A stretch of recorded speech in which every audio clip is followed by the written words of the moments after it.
Welcome to Nintendo Dads episode 412, recorded on February 2nd, 2023.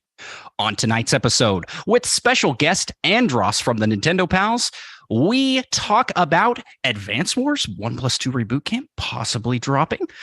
Does that mean a Direct is coming? And what about this rumor that Nintendo has no heavy hitters after Tears of the Kingdom? What's that all about?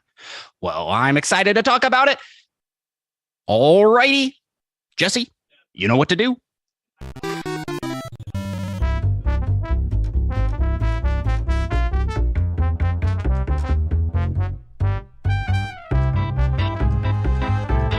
Hello, ladies and gentlemen, the peeps out there in the world. Welcome to the Nintendo Dads episode 412. As our friend Andross said, coming in here. Yes, that was Andross who is doing the opener and not Justin, just in case you were confused, thinking that was Justin.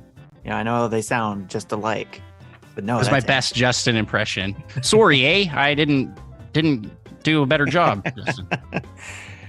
So, how are you doing, Andross? How's it going? I am fantastic. I'm so excited to be back on the show. I always love hanging out with you guys. Man, last I talked with you was in person, in the flesh, in New York City. Wow, that has been that long, hasn't it? Yeah. Well, it feels like it wasn't that long ago, but yeah. We'll be talking about that shortly in the episode, because I have a question about that. So, but we'll get to that later. Jesse, how you been doing?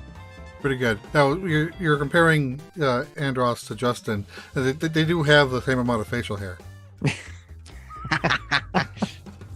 Oh, yes. Speaking of the devil. What is he popping in? I don't see anything yet. Justin's popping in. Okay. He's not in. He's not fully in yet. He's only half in, apparently. Okay. That's what she said. Oh. This is the Nintendo Dads, not the Dads After Dark show, sir. Whatever. How you doing, Justin? Good. How about you? Did we just start? We just started. Oh my gosh! And I'm just gonna have dinner while we're on the show. That's appropriate. All right, cool. Just as long as the mic is off and we don't hear a bunch of. Nom.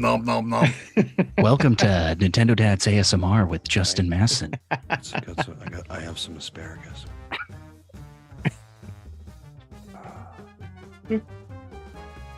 All right. Well, let's not do that again. Princess Peach. Before we get too disturbing here, let's move on to the news, shall we? Okay, do it.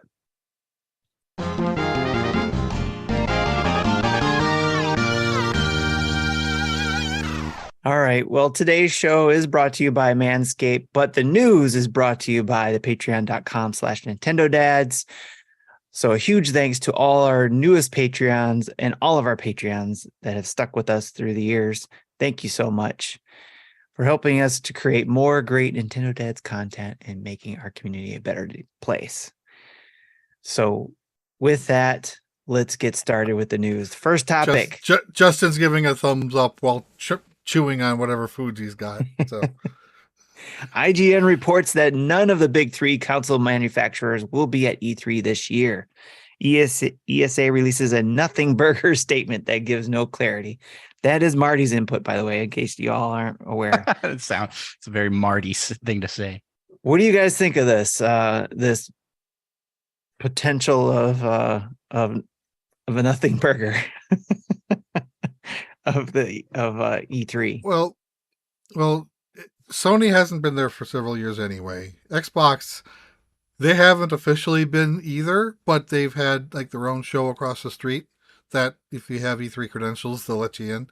So they're E3, but not E3. So those two, I'm not all that surprised about. But the fact that they said Nintendo isn't even going to have a floor presence, that's what's concerning to me. And probably that I don't know if there's any reason for me to go this year. Yeah, I mean, I think here'd be my commentary about it. When we talk about them not being E3, what it is critical for people to understand is this means there's no presence on the show floor, right? This doesn't mean that they're not going to have a direct, a presentation, something like that, in or around that time slot. Of course, they are because Xbox and PlayStation have each had media events that previous weekend, even though they didn't have a show floor. Yeah, so I'm still expecting a direct and whatever. Exactly. What essentially this is that Nintendo, Sony, and Xbox are saying we are not purchasing floor space within the convention center to show off games that you would come see, play, and all of this. I think we're going to combine this later with kind of I think it dovetails very nicely in another news article along the lines of like, what I've heard a lot this week is like Nintendo is nothing big after Breath of the Wild. And if that's a true statement, they have nothing to really show off and really hype and promote, and we know it's coming out in May, then potentially they wouldn't have a show floor presence in June. The other part of it that we have to remember is that events like E3, to be on the floor space, is a big budget number. Like it is a big ticket cost. And in a current economy where we're talking about recessions and we're talking about bottom lines, this is a cost that do we need to be able to can we save, right?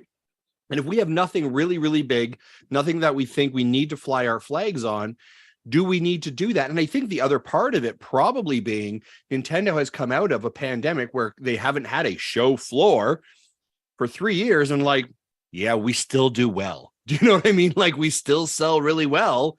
So what value does this add financially to us? Probably not a lot. And so I'm not overly shocked by this. I think the other part of it is there is this conflicting space in regards to the Summer Game Fest as well, right? So is what's going to happen. Jeff Keighley's going to be like, by the way, the Summer Games Fest, Nintendo's going to be there, right? Is there some sort of exclusivity that was signed, some sort of deal? Now we know that on the ESA board for E3 are members of Nintendo, Sony, and Xbox. So they're all vested in it, right? So it's very interesting to see. Again, is this, I think everyone's gonna be like, well, E3 is dead. Have E3 cycle around again. Let's have this conversation next year. But it is a worrisome point in regards to fan engagement, in regards to bringing people together. So I think it's an interesting conversation. It'll be fascinating to see where it goes. But I think this may be a sign that Nintendo may not have anything they really feel like they can fly their flag on for the next year. And so they just don't feel like they have to be there. Andross, what do you think? Yeah, what do you got, Andross? I think that IGN may have sensationalized their headline a bit here. The big three aren't coming when, like Jesse said, Sony wasn't going to be there anyways. They haven't been there forever.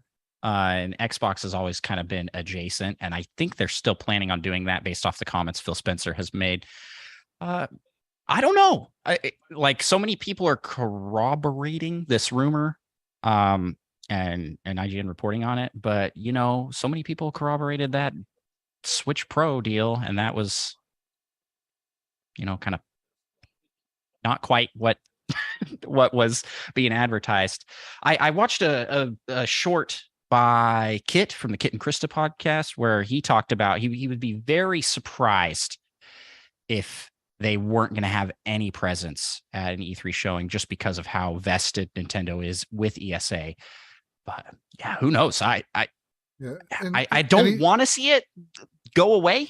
I think it's a good thing, but I don't know. And he also mentioned Nintendo is one of the most secretive companies out there. So just because we don't know that what they don't have coming doesn't mean that it doesn't exist. True. So a member of our community, JDP Kart 18, Jamie. Yeah. He said that with the big three's decision not to go to E3 this year, is this decision the death of something that has been predictable for years? A June Nintendo Direct? I'd say yes. What do you guys think? Is the decision the death of something that has been predictable for years? I think E3? we'll still have a summer Direct at some point. It may not be June. Okay. Again, this will be 3 weeks after Zelda comes out, so I'm sure they'll still be in that marketing hype. But post Zelda, again, we don't really know what's going on. We know a few games are coming out. Pikmin 4's out there. We don't know. We don't have a date, but I'm sure they've got more stuff coming. Yeah, I think if you're I'm gonna say this. If you're confident that you've got a banger that like is gonna like break records, it's gonna like be the flag that everyone's talking about, it's the top pop item, then you show up at E3. you don't, then you plan your own direct another time where you don't have to compete with anybody else's noise and you can own that moment. The pandemic and the ability to digitalize the content and digitalize their PR promotion that Everett has transitioned to has allowed for them to understand they don't need to be in that pocket anymore. They don't need to compete against whatever, Sony's showing up with Spider-Man, or, hey, here's more information about, Gears of War 6. By the way, we don't need to do that. We don't need to do that. We can literally wait 2 weeks and have our own direct and own our own minute, right? We can own that PR conversation, as opposed to everybody being in the same room, yelling as loud as they can to be hopefully heard by everybody else. They don't need to compete in that space anymore. Nobody needs to compete in that space anymore, which all of a sudden changes the need for something like a physical event like E3. However, there is the downside to that is that the small guys get lost because they were built. E3 is built around this connecting point where smaller studios and indie games and different things could be at the same place as these big tentpole games. So if that isn't there, I feel like that hurts potential for these smaller companies and games. Nintendo has like a good alternative with the Indie World Showcase, and they seem like they work pretty well with showing off partner stuff in their directs. But I do worry about a lot of those. I think E3 has value. I don't think that's what Justin wasn't saying. It doesn't have value, but that is a downside. Like, it's an upside for the businesses themselves. They're like, I don't want to compete with anybody else, but a bummer for the people that wanted to be there with those. Yeah. I think if done right, though, too, those smaller companies, smaller publishing houses and developers, if done right, if ESA does it right at E3, especially with working with that company that's done like PAX stuff, I think, if I remember correctly, there still could be the potential that those big companies will be there, but they don't have to worry about their own show floor. The only thing they have to worry about is looking for the next hot thing. So that could give them the opportunity to walk around without worrying about their own shows, their own conferences or whatever. They can go around and check that stuff out. And the first thing I thought of when they said that Nintendo may not have a strong second half is what are their resources working on if not games for 2023? They're working on launch titles for the successor. Yeah, that's what I was thinking too. And I think we mentioned it before when we talked about predictions, kind of jokingly. And even last year, because everything was slow in a bit towards the end there, that is it possible that they're doing the same type of thing that they did with the Wii U, where it was like, okay, hey, let's hold off. We're going to ramp down the Switch. Let's hold off on releasing any titles. Or, hey, this title looks like it's going to be really cool. Let's put this on Switch 2 instead. So let's tweak the development there and take our time to push all those games out like they did with the Switch in the first couple of years, where it's just like, bam, we get that huge, great launch at the beginning. I could see that. I could see them doing something like that, but I don't think it's now. I feel like we're kind of at peak, and my predictions were we're not seeing a new system this year or next, maybe end of next year for 2025. Could be wrong. And there's been rumors circulating that they're going to be ramping up production of the Switch around the time frame of Tears of the Kingdom. Now that I think that was reported by Bloomberg, and I trust them about as far as I can throw them. At this point, right after that Switch Pro, as you can throw Kotaku. yeah, that Switch Pro fiasco that they really drummed up was just, I'm like, how can we trust them at all? But if those rumors are true and they are ramping up production on Nintendo Switches, then it doesn't make sense for them to be winding down. I don't know. I think what we got to watch is Zelda, right? Zelda always marks the new system.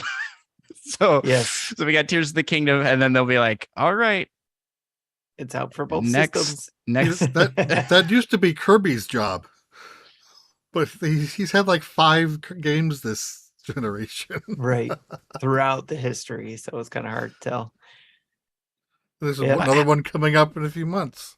I mean, but how wild would it be if there is no Star Fox game on the Switch, but there was one on the Wii U? How does that work? It's quite simple actually. It's because Star Fox sucks. Oh, All right, we're going to be talking about Nintendo some more later on, so let's move The whole on. podcast is about Nintendo. Why are we talking about it later? It's the whole show. That's what I was It's gonna literally say. in What the are you- title. Let's talk about Nintendo later. Dad's podcast. No, now we're back. Let's talk about what. We're going to talk What are about we another Nintendo thing then. Super Oh. Nintendo World Mario Kart ride to have a waistline requirement. Riders must have a waistline less than 40 inches, about 100 centimeters. That's approximately a weight limit of 200 pounds. I saw that so wrong. I thought it said more. I was like, Average weight of an American adult is 180 to 200 pounds, and the average weight of a Japanese adult is 140 to 150 pounds. So yeah, you can tell this ride was designed by Japanese engineers.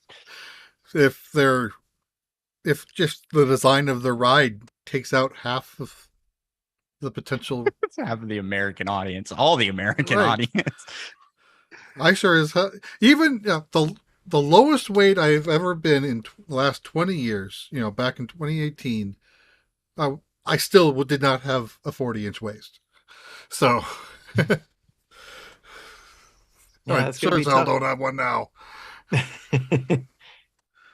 That's going to be tough for a lot of people, for sure. Especially, yeah, like you said, here in America. Are they gonna have one of those, like, when you go up to the rides and you have to, the kid has to stand there Yep. and it's like above, but it'll be width.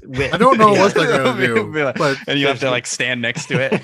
There's going to be a width Oh. one, yes, for sure. Sorry, bud, you're too wide to ride this ride. Yeah, it's going to be very interesting to see. It's gonna be a terrible job. Whoever gets that job. Right. yeah. So again, one of the things I was, if I was going to E3, one of the things I was thinking about doing is going to visiting Super Nintendo World. I don't know if they have any other rides besides this as Only one significant rides. So I wouldn't even be able to do this. So I'm like, okay, that's kind of like 2 strikes against. They that don't trip have already. they don't have the Yoshi's Journey ride for California. No, they only have one. Yeah, I was listening to a bunch of the coverage. It's only one ride. It's the VR thing. Just got to wait for the Florida one to open. That's all. It's going to be much bigger.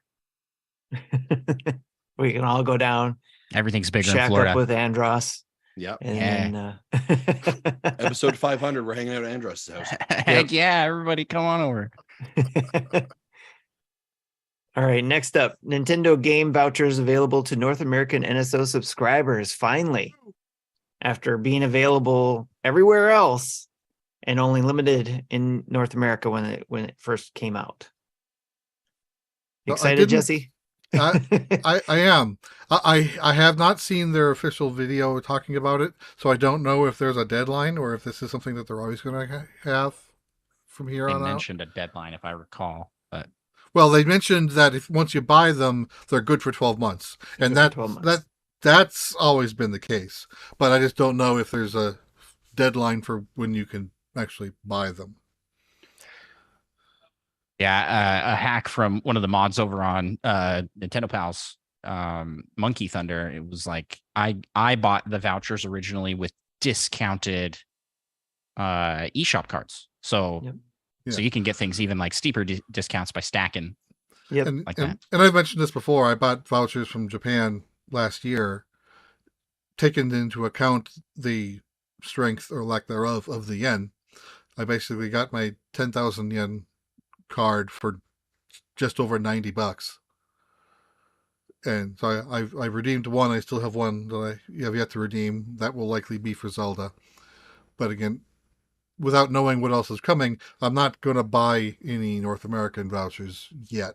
But I will keep it in the back of my mind once we get more announcements and we know what's coming, then I likely will, just because why not save $20 when you can, right? Right. I do have one that I want to get that's on the list, and that's the Bayonetta Origins game.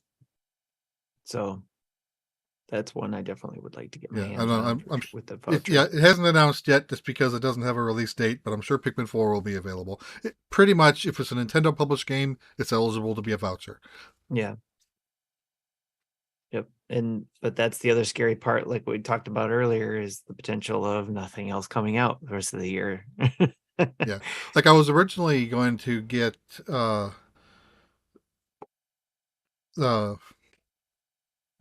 Mario and Rabbids with my second voucher, but Nintendo didn't publish it in Japan, so I couldn't. It was not eligible to be redeemed. Gotcha. Interesting. All right. Well, if Andross, is there any games that you saw that you would want to get? I don't think I will pick up the vouchers because for the first party big titles, I like to get a physical copy. I'm still in that boat. I get almost all my indie games digitally, but for a big first party game, I just like to have that. Makes sense. Yeah. So like it doesn't entice you enough to go digital on the first parties. I don't think so. Saving $10 per game, and especially for like a lot of places, you can find ways to get discounts through buying different stores and stuff. I don't know. Yeah, that makes sense. It's a great deal if you're digital. If you're all digital. Sure. Yeah. Mikey in the chat says it feels like the vouchers are more for the games already released. Well, that's just because we don't know what's coming yet. Right. But yeah, pretty much if it's a Nintendo published, future or present, it'll be eligible. There are a few games that some people just, if they didn't catch it on a sale, say they wish, they could get it for cheaper. This is one way to do it. If you didn't pick up that Nintendo game that you've been wanting to pick up, could save, $10 on it. I think when the year that they did have them available, I think with 2017, 2018 or so, I forget when I bought 3 sets of vouchers and so to get 6 games with them. And it works. So wait, that's a combined savings of $60. A whole other game. Yes. One free game. Pretty much like a punch card. You buy 5, you get 1 free. And then I still got the 5% worth of gold points on my $300 of purchases. When I say it like that, it almost doesn't seem worth it. Like, man, you got to buy 6 games for it to cover another game. But whatever, it's something, We'll take our pennies. Well, again, if you're looking at how the gold points work, that's like you have to buy 20 games to get 1 free. So. Yes. And those expire. Ew. All right, next up we got new bundles, including DLC from older games available on eShop, like Animal Crossing New Horizons bundle, which has the game plus DLC for $84.98 USD. Or the Mario Kart 8 Deluxe bundle, which has the game and the booster course pass for $84.98 as well. So obviously interesting that they're doing that. Yeah, they're meant for people who don't have NSO Plus expansion pack, since the DLC for both of those games are included. That and plus it's interesting that they're doing that and they didn't do it during the holidays. Oh, you mean we should bundle and highlight with DLC our 2 largest games right before the end of the financial year? Why would we do that? Right. Boost sales, folks. Boosting sales. Right? So, this is all strategic placement. That's why you're here, Justin, to give us those business details. So Fontes in the chat says the Canadian eShop has the vouchers for 133 Canadian dollars. Correct. Funny part was that they actually sent out an email earlier this week saying, hey, the vouchers are back, but they gave us the US prices. Oh, and I was like, what a tease. I was like, that's nope, that is not right. That is not right. So it was like 100 USD. And then we got an email today and it was a big, oops, sorry, eh? That should actually be Should actually be $134 and some poutine with some Timbits, eh, ya hosers? And then we're all like, that's okay, eh? We have free medical. And then we're like, okay. Yep, that's what that Like, extra. keep your stick on the ice, eh? Sorry that I read the email that you sent. Sorry. That's what that extra $33 is for, to help Yeah. pay for the healthcare. Correct. I want to go back to these bundles. These Mhm. don't save any money. No, they don't. This is No, exactly it's the all- same it's price. all about it's not about saving monies, Andross. It's about strategically making something accessible. And Hey, to you get haven't the bought this increased yet. revenue. You should buy it now. It's like it's the exact when I see bundles, I'm like, oh sweet, I'm gonna get a discount. Like it's you go to the Costco and you're like, oh, I get the mega pack. It's more expensive, but it saves me. This does nothing. You might as well just buy them. It Nintendo does is nothing right now. Nintendo is the but it Costco where will you in the future. pay the premium to go in for the deals, but there's zero deals. There's never a deal, and as a matter of fact, it's actually more expensive than the other shops. Yeah. That's the Costco that we shop at. Oh, now. when Nintendo does their once a year big sale, there will be probably a discount on this. Oh yeah, for sure. It's not the Costco, it's the Costmo. Oh, Dad joke. can we now get there has got to be a show title somewhere in there, but I'm thinking, like, can we have a picture of a Costco representative with Doug Bowser's head on him? I don't know, just thinking out loud.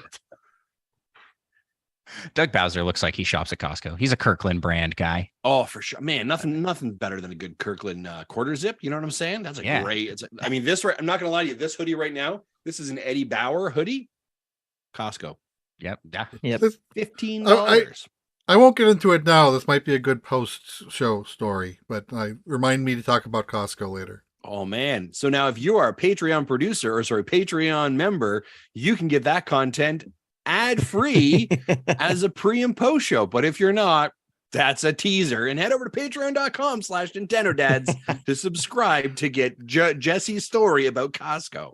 And Boy, we're upselling our value just like Costco. And that requires a $10 or more membership for that.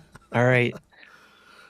Next piece of Nintendo news. New Super Mario movie clip shows off Cat Mario and Donkey Kong speaks. What do you guys think of that clip? Now you die. Something like that. I was Yes. like, yes, I agree with Seth Rogen as Donkey Kong. Again, he's Canadian. I like Donkey Kong. You have my full support. But just as Mario talks, I'm like, God, it just like every time. Like, I wasn't hating Chris Pratt, and I'm not going to go on a Chris Pratt hate train on this, but it just feels like I feel like you're phoning it in a little bit. I feel like you're not trying as hard. I feel like Seth Rogen just stole the scene that was 15 seconds. And I wonder if every single scene with Mario and anyone else is going to happen that way. That's how it happens in the games. What do you mean? Mario is like vanilla plain nothing. Yeah, well, that's fair. But now we have the comparison between Mario saying meow and Sonic saying meow. Oh my gosh. Yeah, is this that a is too much to talk conspiracy? about. Is this a wait? What's? I need that mystery music from. Oh, yeah. Yeah. Nope, not that one. Not that one. Yeah, a little bit of the X-Files. Yeah. I was thinking X-Files. Well, that's the best I can do. Well, I'm disappointed that you don't have the X-Files theme song, circa 1994 on your soundboard, readily available for whatever deep cut reference Never we watched have. the show on purpose. You've never watched the X-Files? No. Oh, I thought you were talking about this show. I never watched this show. I was like, well, Yeah, he knows the quality. He knows. Be sure to check out patreon.com/NintendoDads. Good thing that Manscaped money keeps Are us you- going. Are you guys still excited for the Mario movie though? Oh yeah, for sure. Oh, 100%. Yeah. This clip got me hyped. I mean, I was okay with Chris Pratt. I was not expecting to see Cat Mario where the movie was supposedly going to be like an origin story of sorts. a Cat Mario is not what I was expecting to see.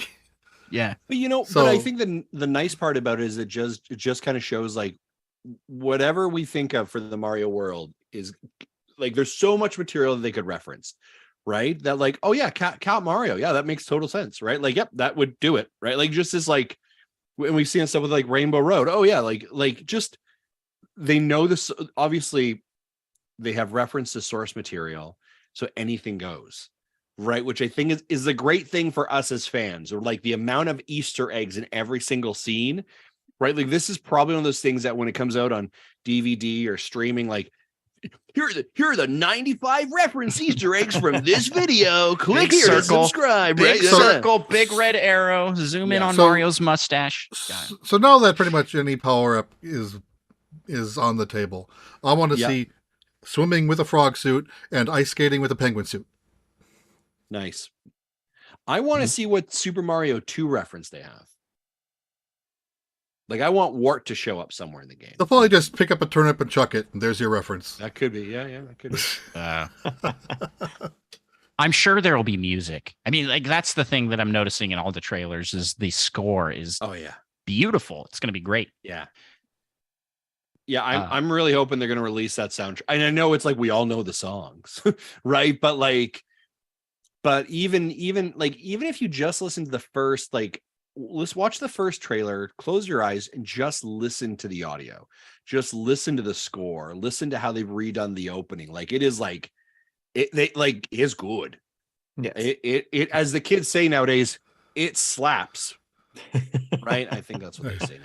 So they did a couple years ago. Koopa Kid 80 says the power-ups he wants to see: frog suit, Tanuki suit, and big green boot.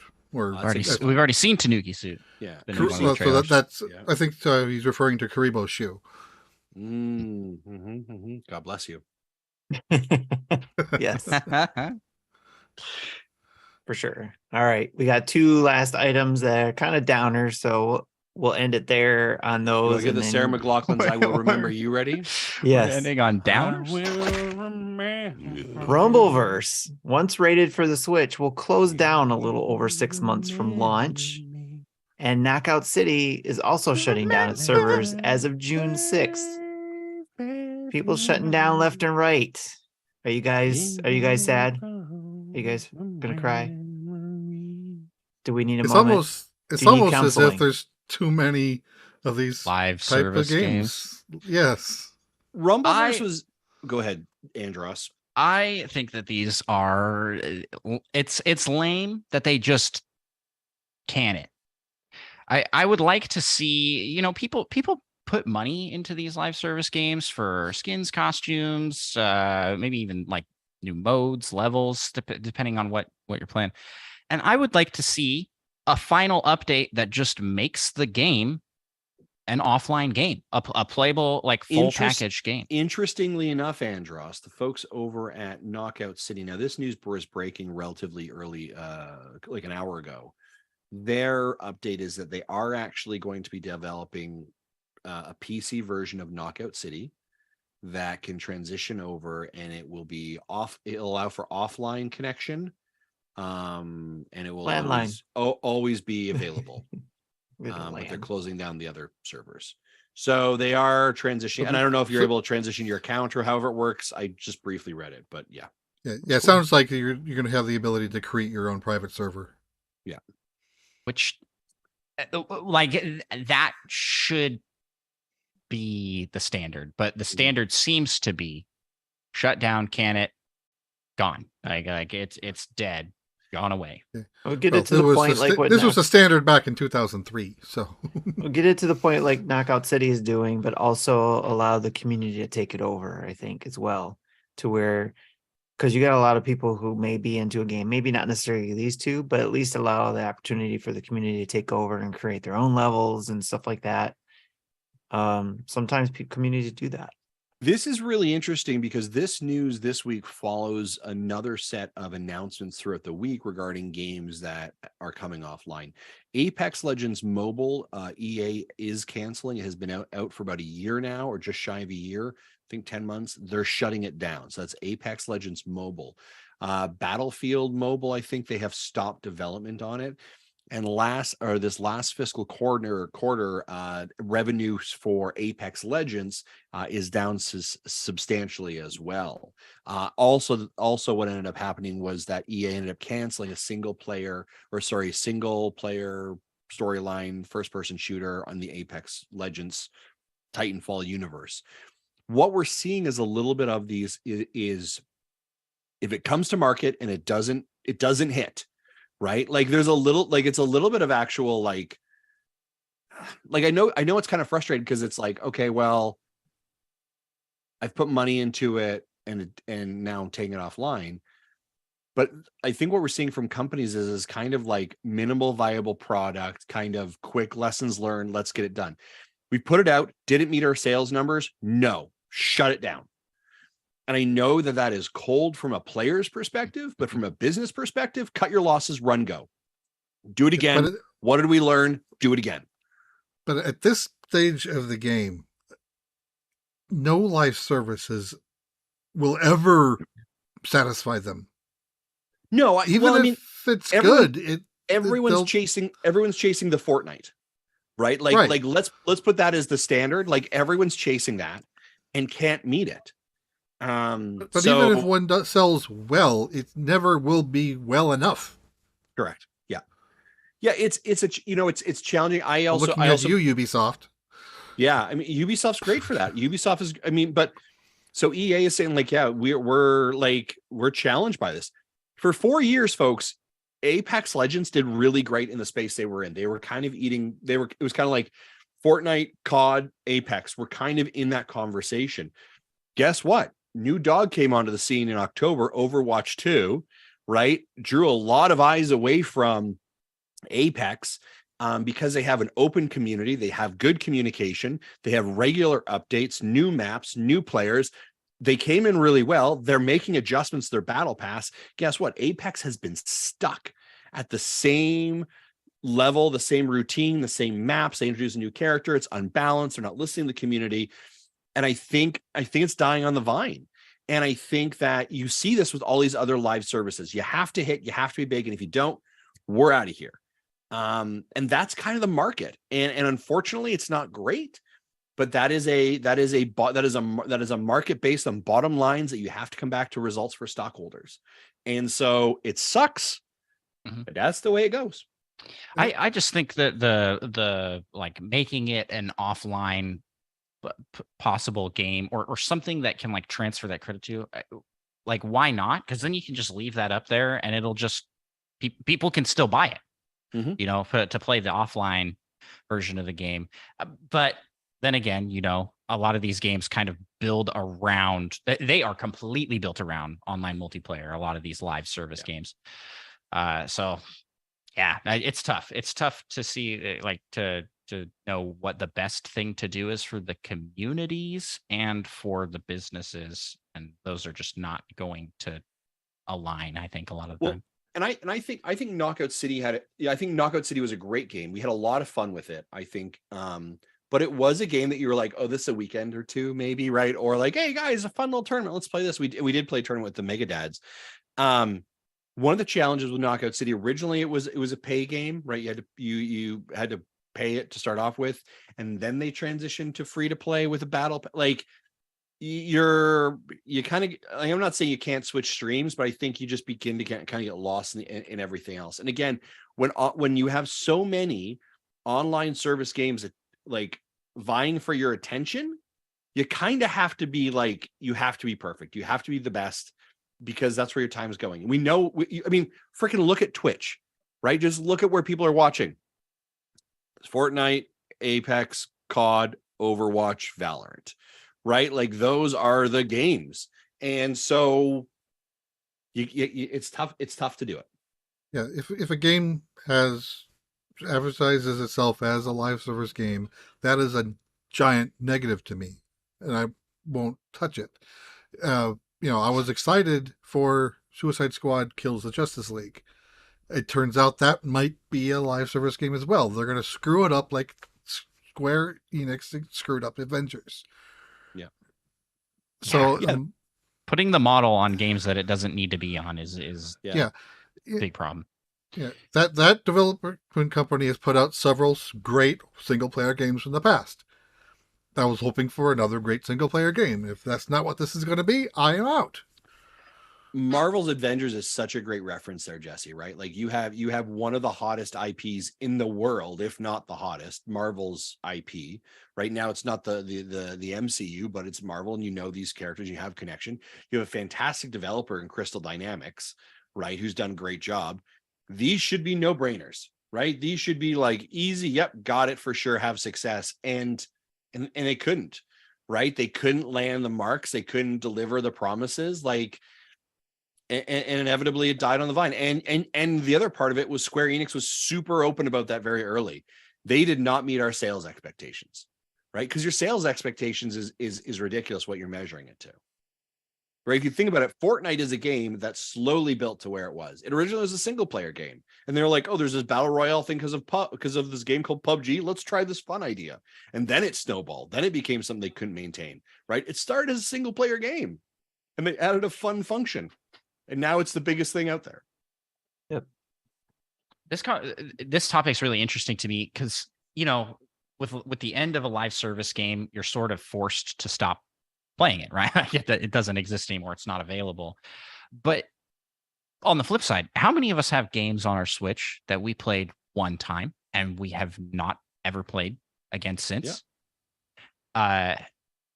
So is it any different than like those games that are sitting at the back of the shelf gathering dust? Like at least on those ones you could go back and play it again. But the difference are you going to? The difference is I choose to not touch it again, as opposed to the publisher telling me I can't touch it anymore.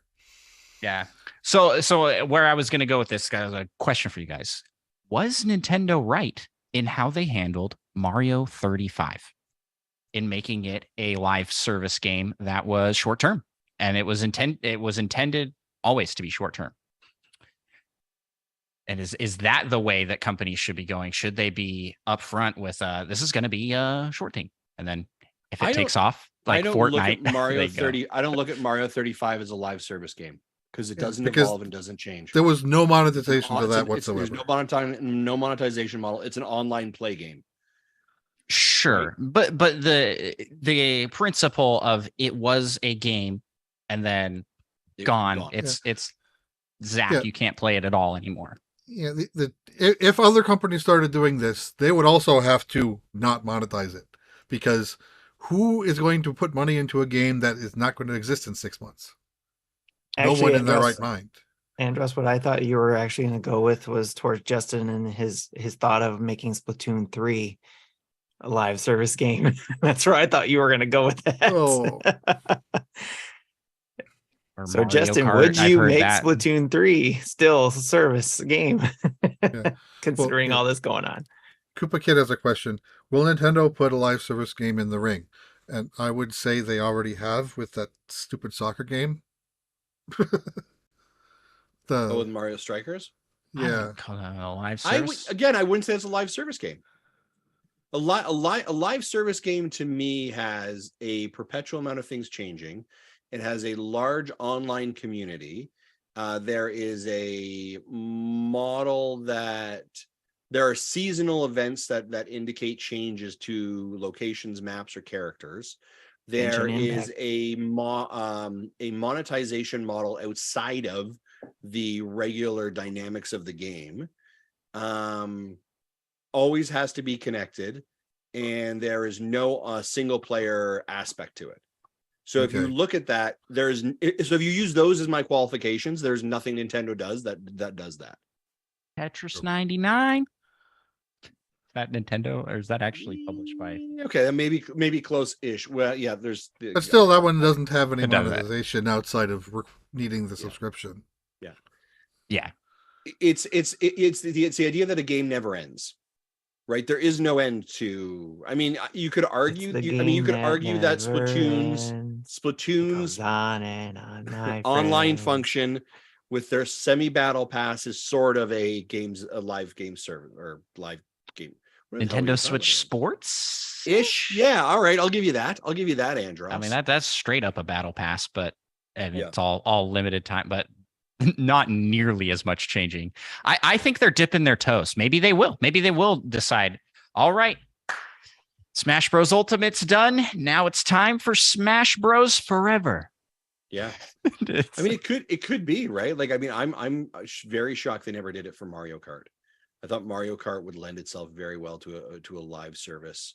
Like put tracks into a rotation every once in a while that are available, right? Maybe you can purchase different skins for your cars or vehicles, right? Different Mario Kart Tour, different emotes when you win, right? Like all kinds of stuff like that. You could end up adjusting. It's Tour. You're describing Tour. I am. Yeah, it's 100% it. But I don't know how well that's even done. So maybe the toe dipping isn't showing success, and they're like not gonna go with it. I hope they don't. I don't want Nintendo to develop a live service game. I think everything's gonna die except for like Fortnite and what other game? Anything Epic owns. Well, here's the funny part: Epic is the ones that own Rumbleverse. Oh, I didn't realize that. Yeah, I'm pretty sure they do. Let's verify that one. I'm pretty sure it's Epic who owns Rumbleverse. I don't want to be because it's Rocket League. Yeah, they acquired Rocket League and Fortnite and Fall Guys. Yeah, developed by Iron Galaxy, published by Epic Games. Published by Epic. Yeah. Yeah. Still surprising. Mm-hmm. All right. Well, we talked about that, and hopefully we give it its due. So yeah, that's the end of this segment. We're shutting it down. This live service segment didn't work out. We didn't get enough subscriptions. It didn't. Yeah. You didn't all have the Nintendo Dads Battle Pass? Yes, that's coming up next. Patreon.com/Nintendo Dads. Jesse skins. It's free to play, but then you have to buy the Battle Pass. You get the Jesse skin.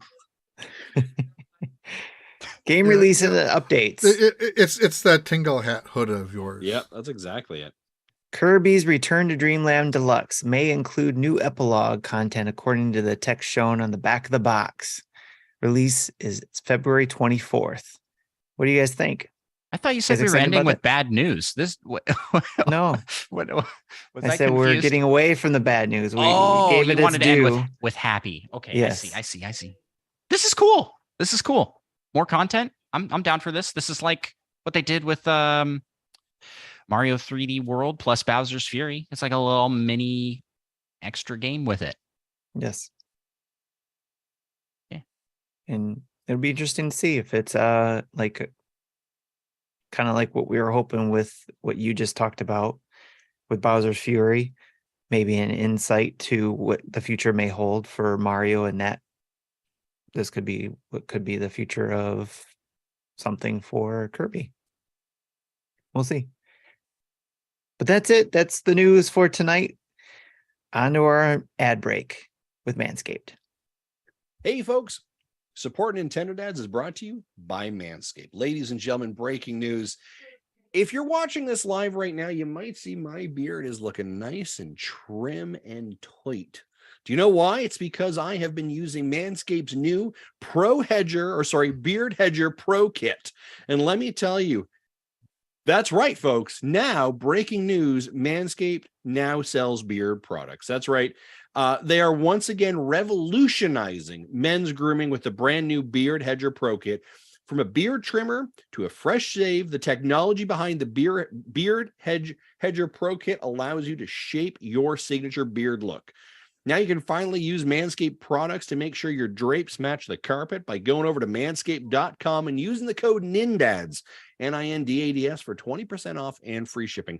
Ladies and gentlemen, obviously if you're watching us live, I do not have a beard, but I'm going to tell you my shaving routine, because I don't grow a beard. I very regularly, I do hate shaving. Like I hate just like the razor shave. I dislike it. Not great.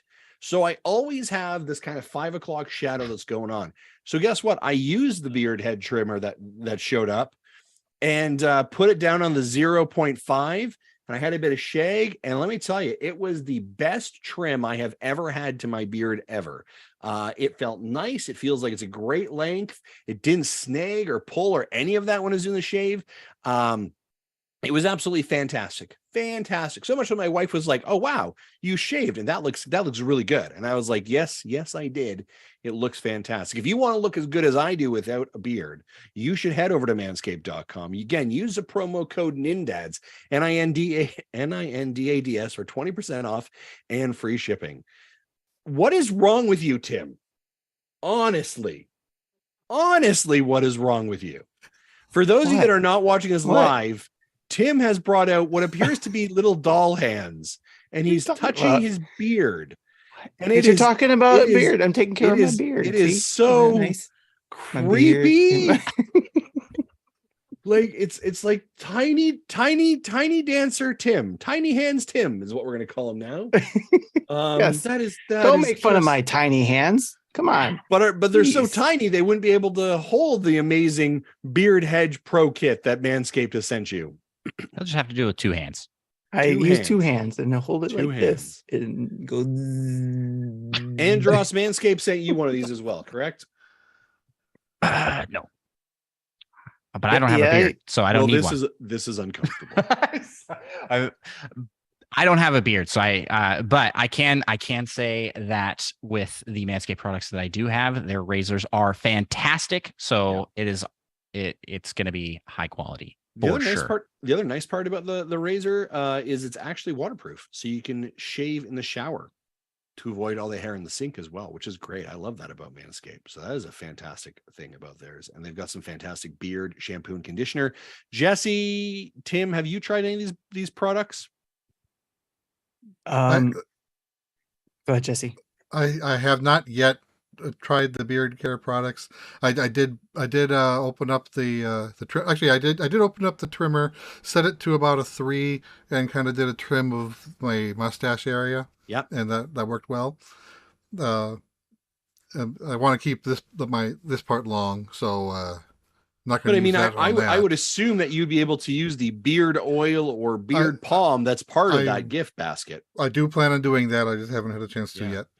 It also has some fantastic shampoo and conditioner, which we always know is good for beard hairs as well. I'm sure, Tim, you'd be a man who'd use a lot of beard shampoo and conditioner. I would totally use that, but I haven't received mine yet. So uncomfortable. Again, head over to manscaped.com. Use that promo code NINDADS, NINDADS, for 20% off and free shipping. Big thanks to Manscaped for their continued support and the amazing beard treatment kit that I've received. Back to you, Tim. I did order some on my own because I do want to try it, and I was willing to use, my own money to get it with the NINDADS code, by the way, to get 20% off. But I got it. If only I'd used the code, then I'd have one here too. I left out part of the hygiene package or whatever they have there, the peak hygiene. So I added it so that I could try out that stuff because I'm really curious about it and want to try it too. Yeah, the Manscaped products are excellent. I use my trimmer all the time. Yeah, I'm just a really hairy guy, That's why you look so nice and clean. Yeah, every day. I actually, before Manscaped, I actually looked like Bigfoot. Legitimately, I shed. I don't know if it happens for you guys. Like I legitimately shed. That's how much hair I have. Yep. Like it's crazy. I have maybe it's part of the post show. There's been times in my life where I have been body waxed. Let's just put it that way. Body wax. All right. So tune into the post show for a Costco story, followed by waxing. Yeah. I have a waxing story. Do you? But it's your legs, right? It's my legs. Yeah. Yeah. No. This is waist up waxing. All right. Let's just put it that way. Waist up waxing. All right. Carey. Let's go to Let's Discuss. Do it.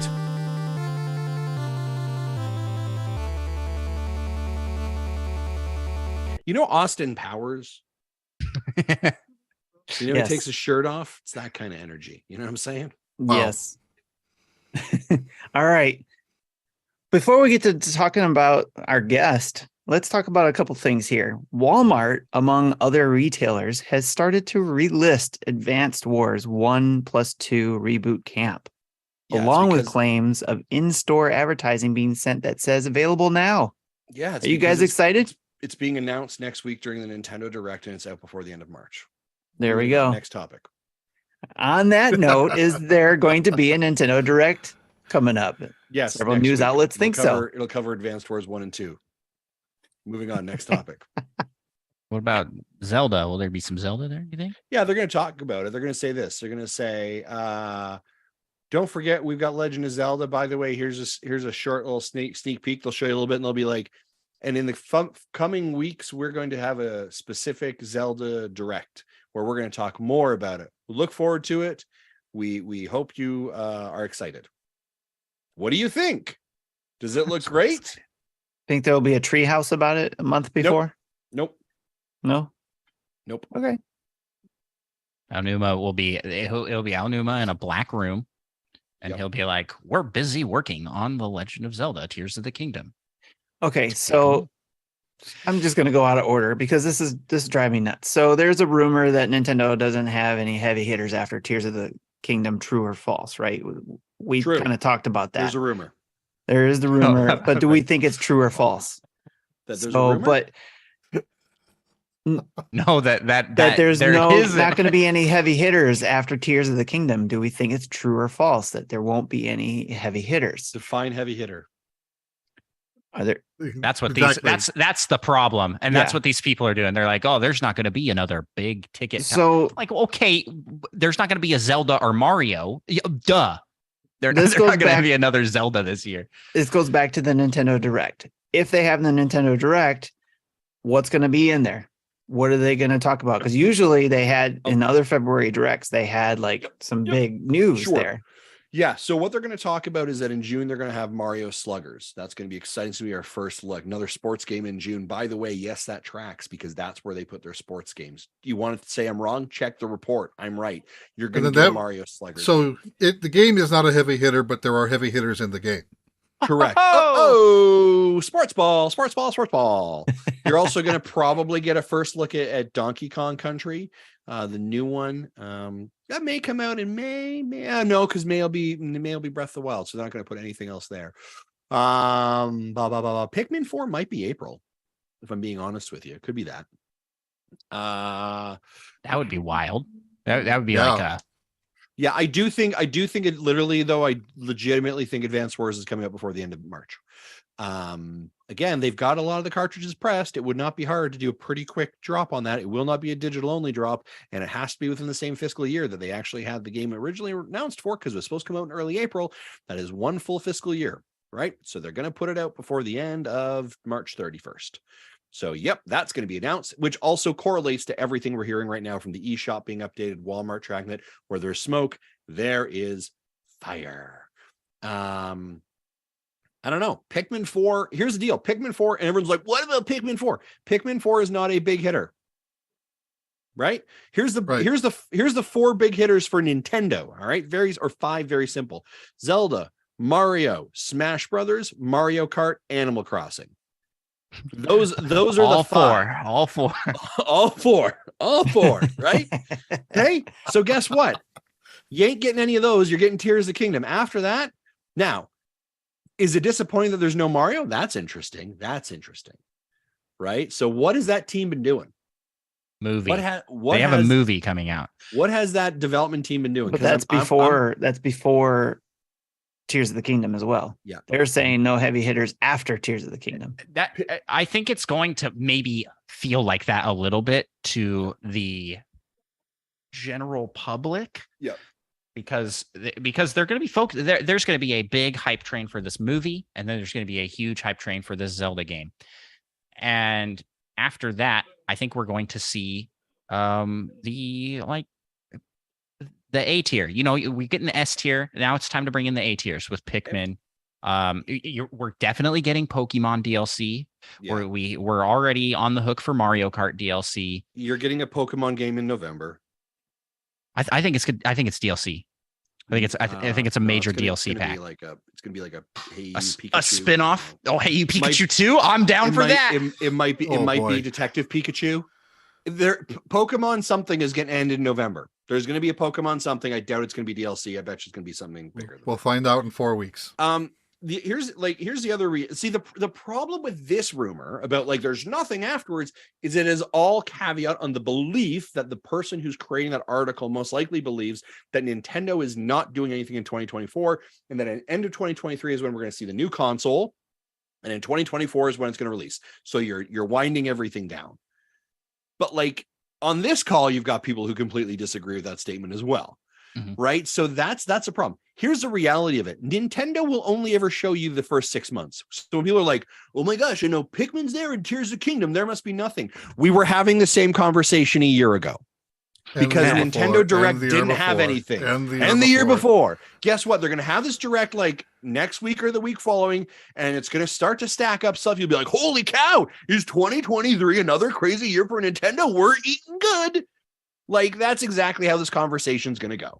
All right. Don't like, you love it, bring though? It down a notch. Don't you love it, though? Because this is something that I love about being a Nintendo fan is that the announce to release cycle is so short.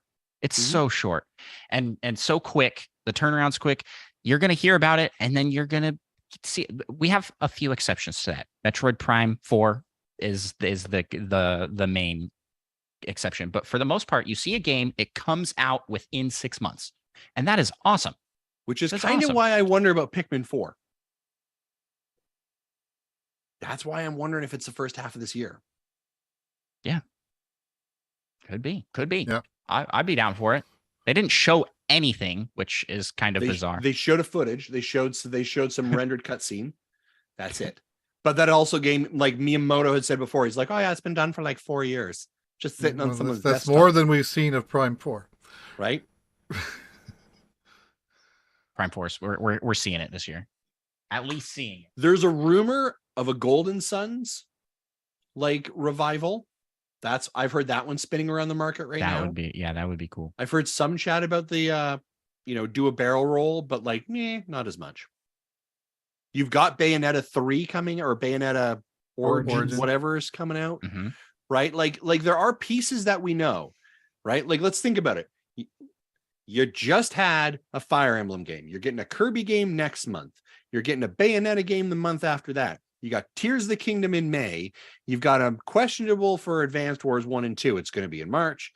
So what? You've got April and June that you really don't know about, where you don't have a Nintendo first. Oh, and Octopath 2 is somewhere in there. Right? So by the way, just on that alone, y'all doing all right. Okay? Mm-hmm. So bring it down a notch. So I think the answer to your question, Tim, that Justin's trying to say is false. False indeed.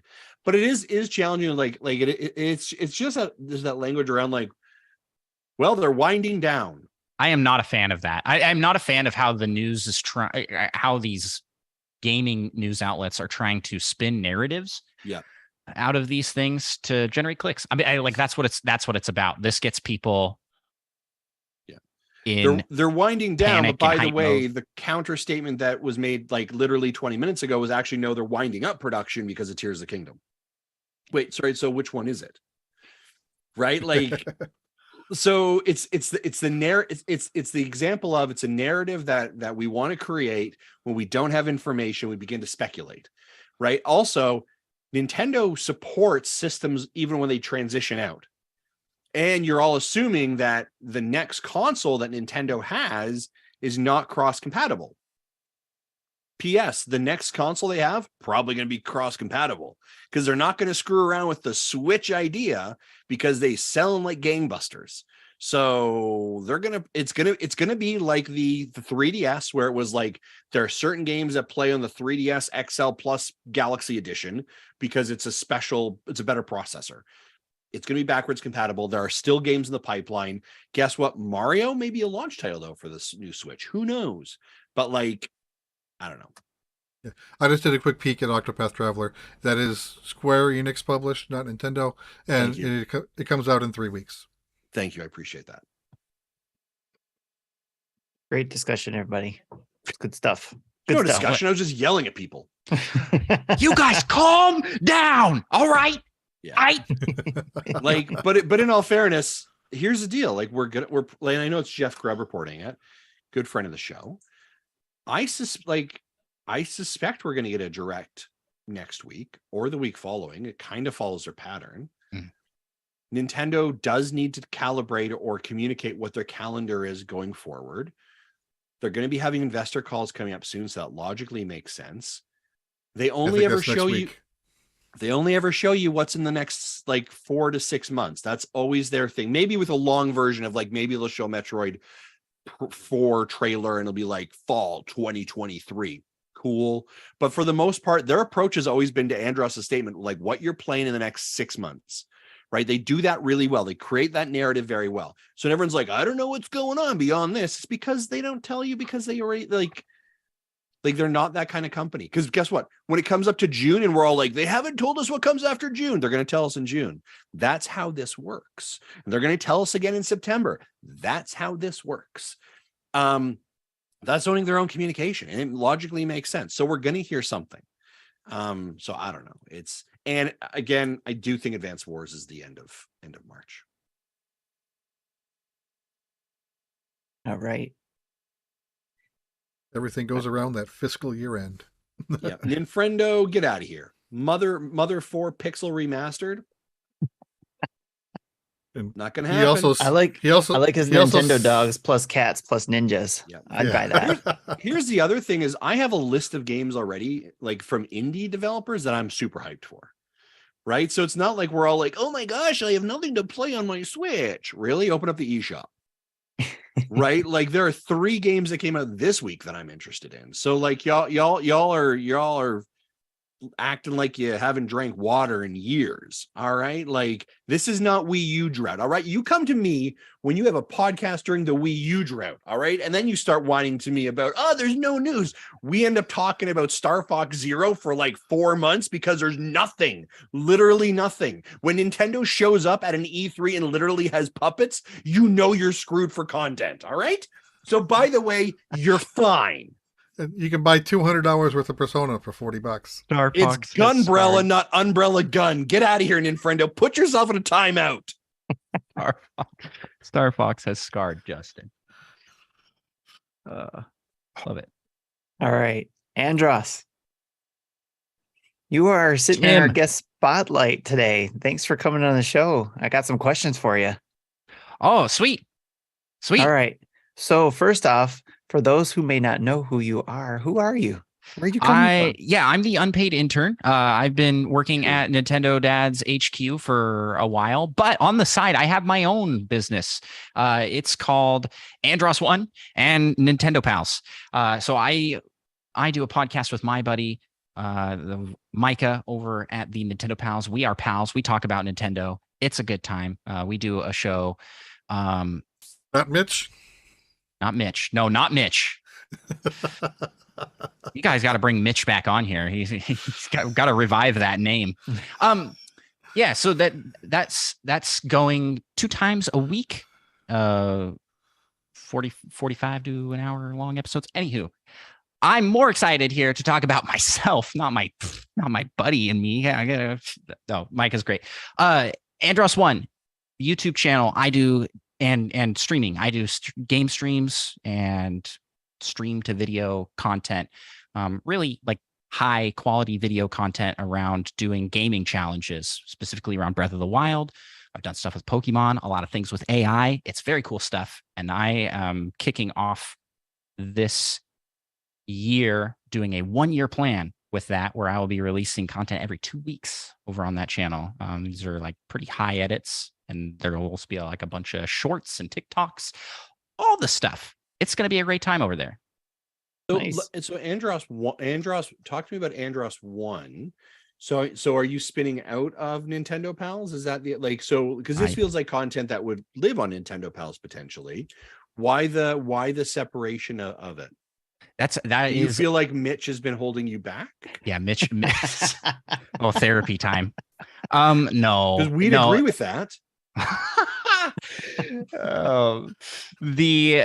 The reason for the spin out is just to avoid confusion. I've been doing content like what I do for my personal YouTube for a while, and it kind of clashes with what Nintendo Pals is all about, and that's talking about Nintendo, talking about news, getting involved with the community and like building a community around talking about Nintendo. What I do for my YouTube side is more around games and focused on challenges, still community focused. I get our Twitch chat involved in a lot of that stuff, but it's separate. And I wanted to, people were coming for one or the other and not both. And it's just confusing. So we split it off. So Micah and I each have our own separate channels now. So if you want to check out Micah's stuff, that's Micah Prime on Twitch and YouTube.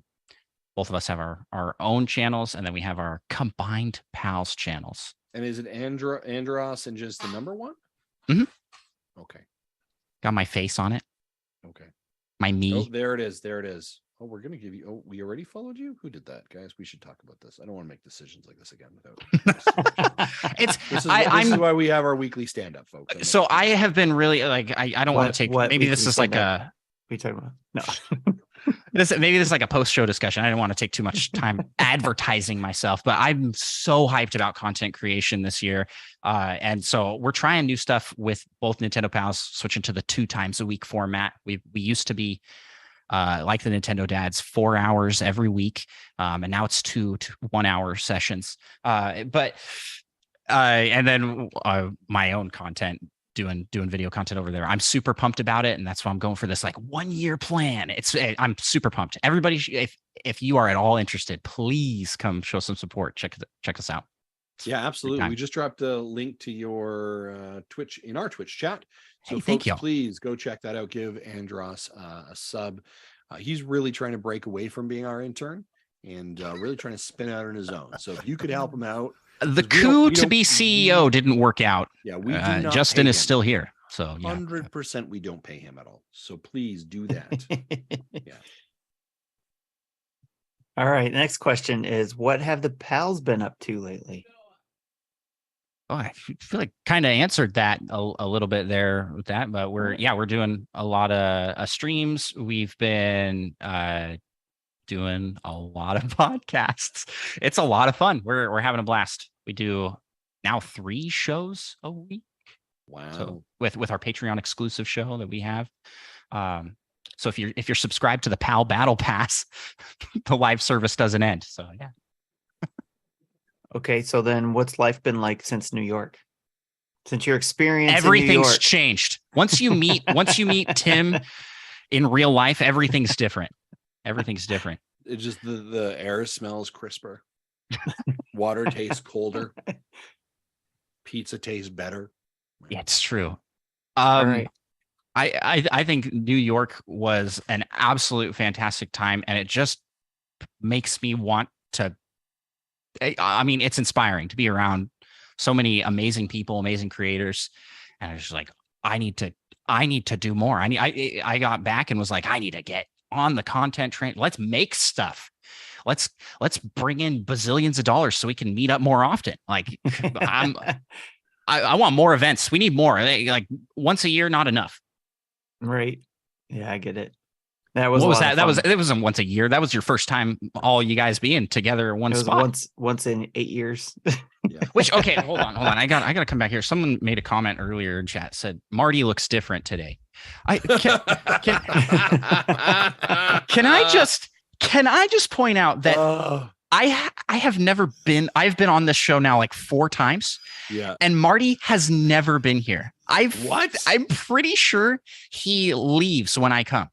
Maybe that's not true. Maybe I'm forgetting the time that I've been on with Marty. I've had him on our show. Yeah. He's like, oh, I heard Andross is coming on. I'm feeling sick, Tim.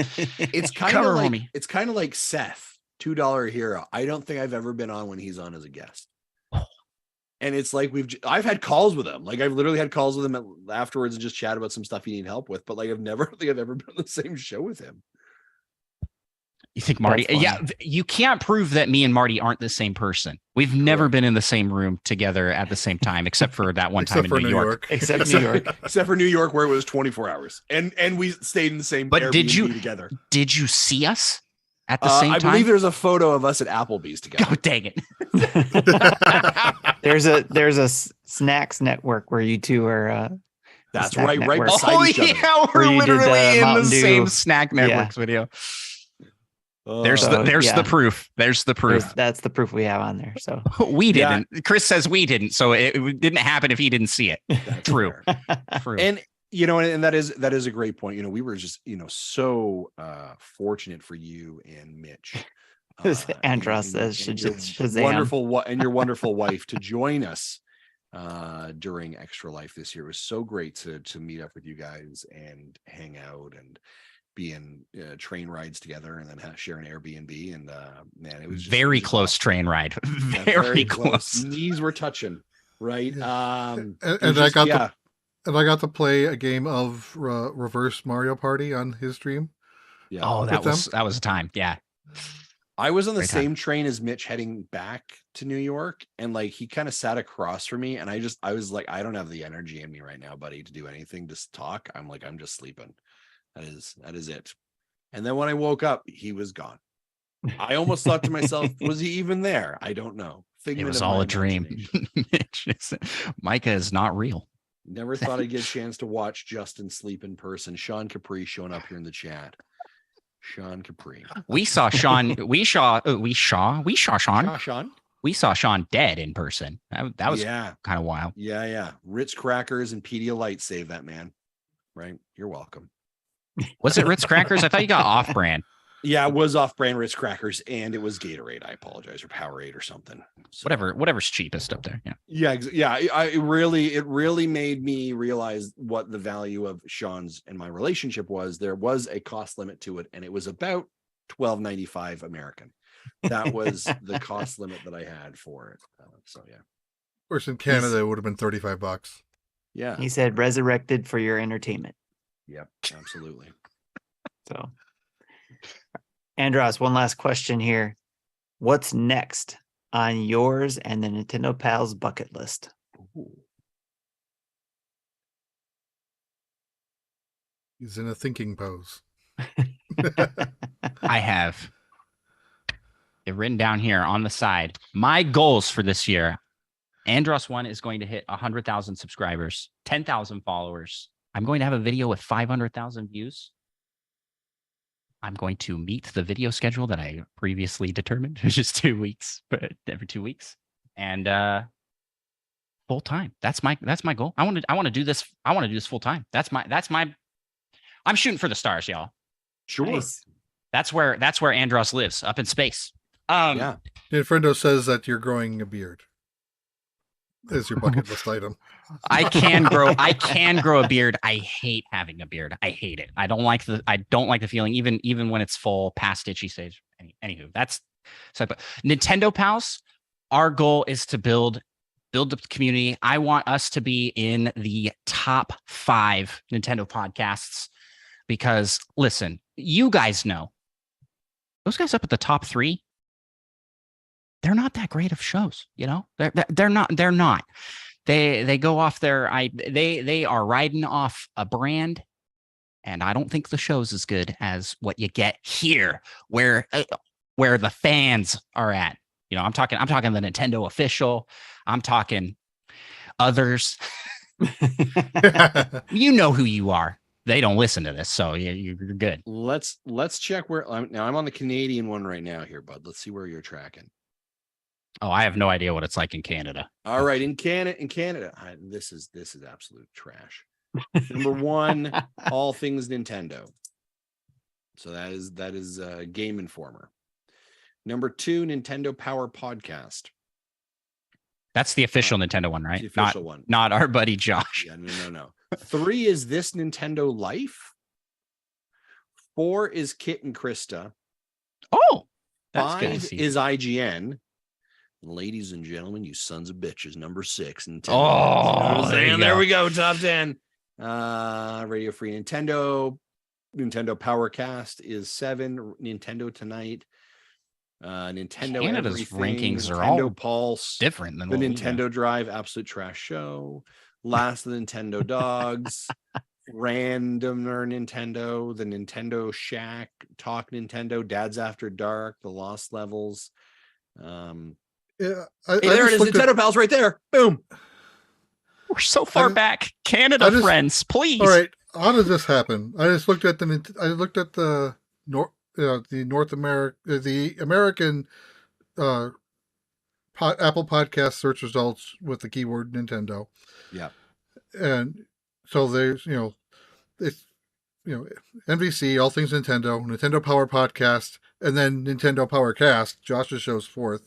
Okay. Scroll down a bit. Dads After Dark is above us. Nice. You guys are cutting. You guys need to talk to those guys. I think I am cutting their funding effective immediately. Yeah, on my like Google search list, we show up as number 6. You guys are number 8. But I'm talking those, these like game magazine publishers that maybe don't even have as good of microphones as these random dudes in their basements. Sure. Like, come on. I mean, these shows, we put our heart and souls into these things. So I'm that's my plan. We're trying out new things. We're trying the new format. So that's what's coming for the pals. PalCon is a thing I want to do. You guys did DadCon, and I was like, that's a good idea. I'm going to yoink that. Ninfrendo says Nintendo Pals are number 1 Nintendo podcast in Kazakhstan. Oh, sick. Let's go. That's what I'm talking about. That's fantastic. We want to host some sort of event around the launch of Super Nintendo World in Florida. That's this is not a formal announcement. That is in super early stages, but I was very disappointed to learn that isn't coming until like 2025. I will officially tell you that whenever you do that, one representative from Nintendo Dads will show up. Let's go. Send us the invite to our headquarters, and we will. But it can only be mailed. We do not take anything else.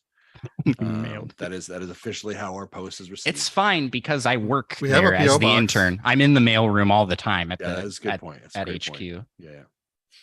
Between getting coffee for everybody. Yeah. I know. And just beaver nuggets for Marty, which is just so weird. Yeah. Well, thank you again, Andross, for coming on the show and sharing what you guys have been up to and stuff like that. Definitely next time we'll have to get you and Mitch on the show. Oh, heck yeah. Anytime. I love coming on here. Listen, this is the Nintendo Dads, but it's soon to be the Nintendo Grandpas. I think you need some young dad energy. And I definitely have. You can see the background. Anybody watching the video, it is a disaster. My house looks like for sure a tornado hit it. Yeah. No, you guys, you're still young. Plus, no, Jesse's we're all over 40. So we're all feeling it. We're using a we're gonna be. I feel like I come on here every time and I insult Justin's age at least once. Okay. It's tradition a little bit, and this is why I'm unpaid. In a couple of years, we'll have dinner at 3:00, and then we'll have our show at 5. A Matlock beforehand, right? And off to bed. Yep. So, all right. It was way better on the GameCube. Thanks, Andross.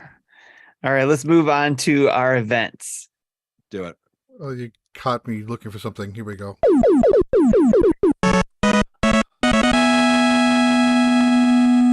I was looking for this.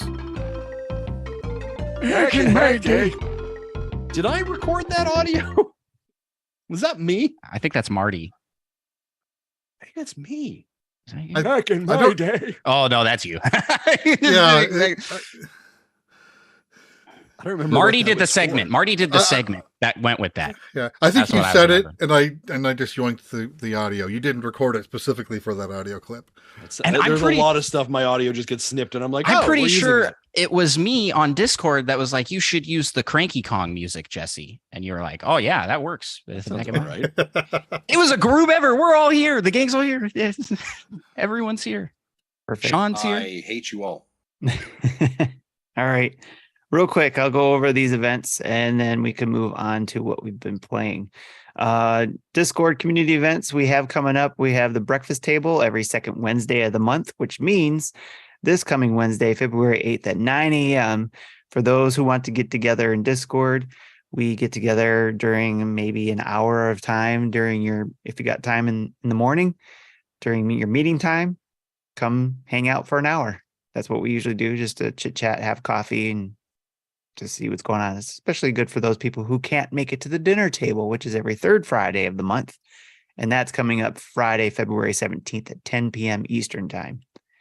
To join the table, if you are a Patreon or Twitch subscriber, join our Discord call on either of those days and times to join in the fun, and you'll be able to join in there. So that's it for the Discord community events. But we also had a Monster Hunter Rise Sunbreak digital event that came up where they announced the title update for version 14 releasing for February 17th. What a name for a DLC, a free DLC. Title update 4, version 14.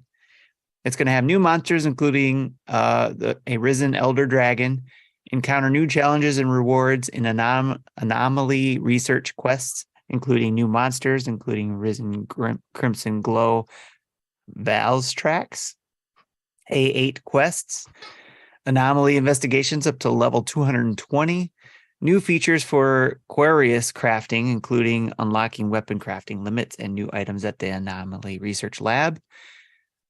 Also, complete event quests to gain special rewards, and a variety of DLC has been added, including layered armor sets. You can check out the website for details, monsterhunter.com/rise-n-us/topic/update 14. So, or just go to monsterhunter.com and search for it. You'll find that. That's February 7th, not 17th. Sorry, I think you said Was 17. This is the second year for Monster Hunter, right? Like it came out in 2021, early part of the year, right? Sunbreak update came out last summer. Right, but I mean the initial base game was 2021. I think it was February. Memory serves. Like they have done a fair bit of like support for this game. The End of March 2021.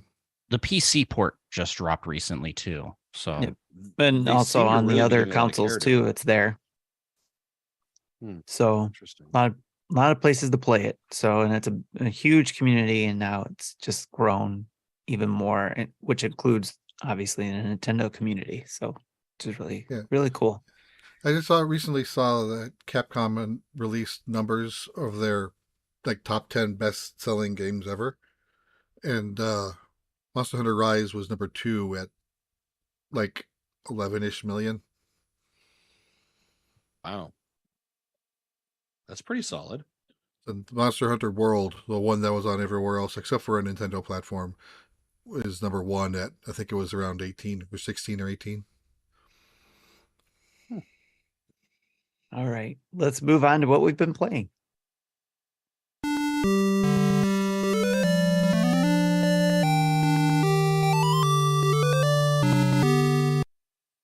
All right, like we always do, we always let the guests go first, but not this time. No, I'm kidding. Go ahead, Andross. double throw me for a loop. All right. What you been playing, sir? I have been playing basically only No Man's Sky on the Nintendo Switch. And I love it. I really like that game. I'm hooked into it and think it's super fun. The port's pretty good. I think it definitely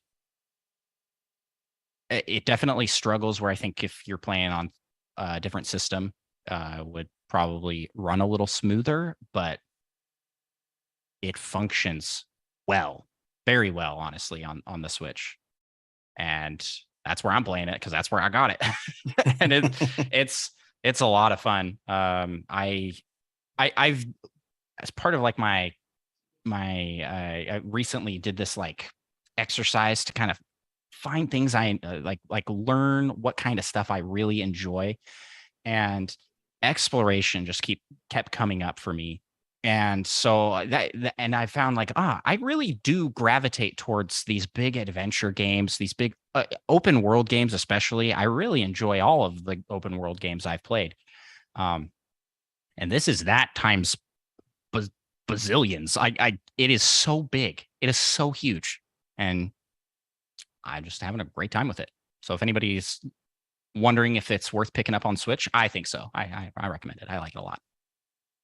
Yeah, I picked it up to because I wanted to support the developer for taking the time to bring it, especially something I thought would never come to the Switch.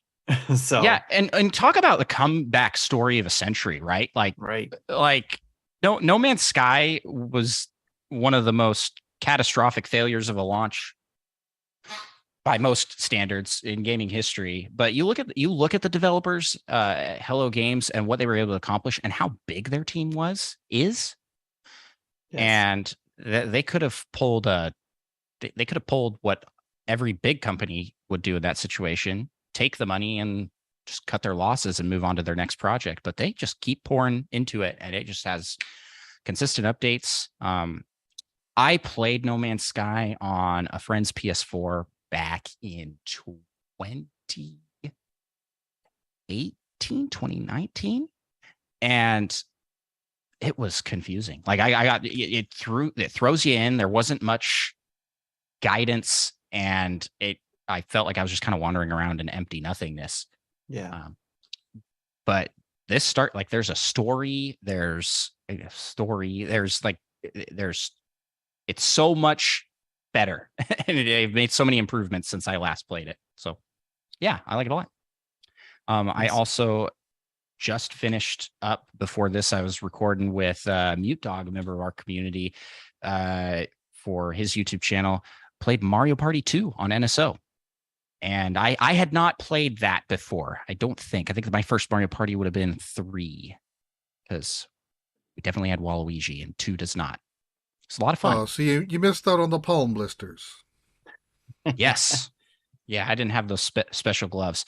I do have the N64 controller, and I'd say that is the best way to play N64 online, sort of by design, I think.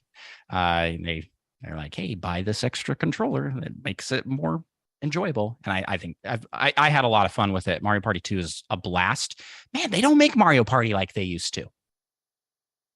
Yeah, they try to change it up, so Yeah, but the character and charm that's just in that game is wild. I mean, you get a little cowboy hat for playing on the Western board. There's like an ending cutscene where you fight Bowser. Like there's just, it feels like there's a lot less restrictions in that time period than there are now on what Mario can and can't do, Yes. So I like it. Did you have a favorite game on there in Mario Party 2? Oh, no, I trying to remember a mini game off the top of my head. I just think it's fun how brutal some of them are. It's like instantly you lose if you mess up. And I'm trying to think. We played a lot of that one where it's like bomb battle. You're all on an island. You have to jump, avoid bombs being thrown at you. That one we played a couple times. That was really fun. You think your kids would like it?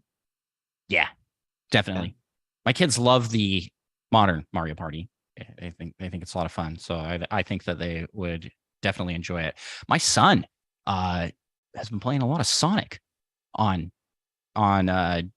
Genesis Online. Yeah. I was like, what? Isn't that amazing? I sat him down and I was like, listen, this is not, we don't play Sonic in this house. All right, son. Yeah. You get that blue hedgehog out of here. We only do red overall plumbers. Right? That's what we have here. No, he's having it's great. Like I'm super excited to see my kids enjoy classic games through NSO. Yeah, that's a lot of fun to watch that stuff. For me, it was watching my kids with Virtual Console in the same way, being able to see them play a lot of the classic games that way. And then I shout this out every week on my show because I play it all the time. Spelunky 2. It's a well that never runs dry for me. I always play Spelunky 2. My son and I play together. A lot of fun.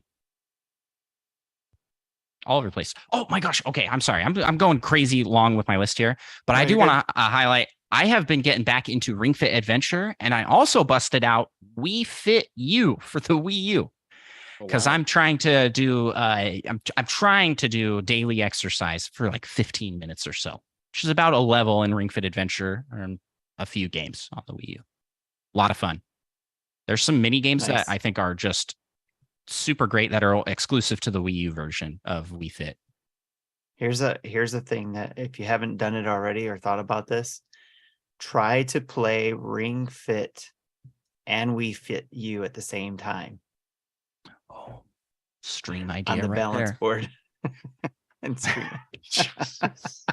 and have the ring. I'm gonna hurt myself, Tim. That's what's gonna happen. I'll tell you what's gonna happen. That's great content. Come on. It's great content. Everybody loves to see me in pain.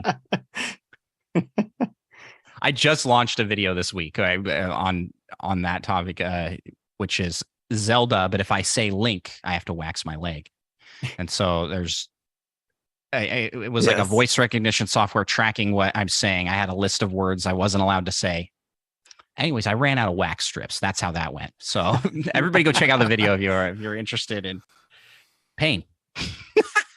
Yep. It's comedy. Pain is comedy. Yes. But right. It depends on whose pain it is, I guess. So is that it, Andross? That's all you were playing? That I mean, I can go on forever. What more do you want from him? Yeah, that's good. Is that all? Is that all you had? No, I was just saying. Is that? Just want to Am make I sure forgetting something, Tim? That we played together. You're like, I'm trying to make sure I don't cut you off if you're done. You know, I'm sorry. I took up so much of your time. Thank you. I'll go back. I'll go back to the mailroom. Fine. Back to work. All right, Justin. What have you been playing? I got 3 games that I've been playing. Actually, to be honest, this week has been actually pretty light on games, so I've only had very light touches on all of these. I'll start off with one that I mentioned, I think the last time I was on, A Space for the Unbound. This came out 2 weeks ago. This is The indie game. yeah, it's an indie game. It's a narrative-driven game. It is very emotionally cool. I think if you like games like Life is Strange, games that, again, just have that narrative arc to them. It's not a gun shooty bang bang game. It is about relationship. It's about understanding. It deals with some pretty heavy issues. The pixel art style is absolutely beautiful. And it just plays really well, and the story is compelling and draws you in. There's been a lot of buzz about it actually on Twitter and on Metacritic and all this kind of stuff. Has scored really well. I think people are just kind of missing it because it's not a shooty bang game. And like, if you look at the logo thumb art, it doesn't grab you. But I would highly recommend you check out A Space for the Unbound. Really good. Yeah, it's reviewing super well. That sounds like a game that I'd be interested in. I think so, Jesse. Yeah, it's a Jesse game. It's a Jesse game. I heard, I forget who it was, but one from NBC talked about it last week, and she said that she was just ugly crying with it. Yeah, by the end of the game. That was Rev. Yeah, Rebecca Valentine. Yeah, it's really, it's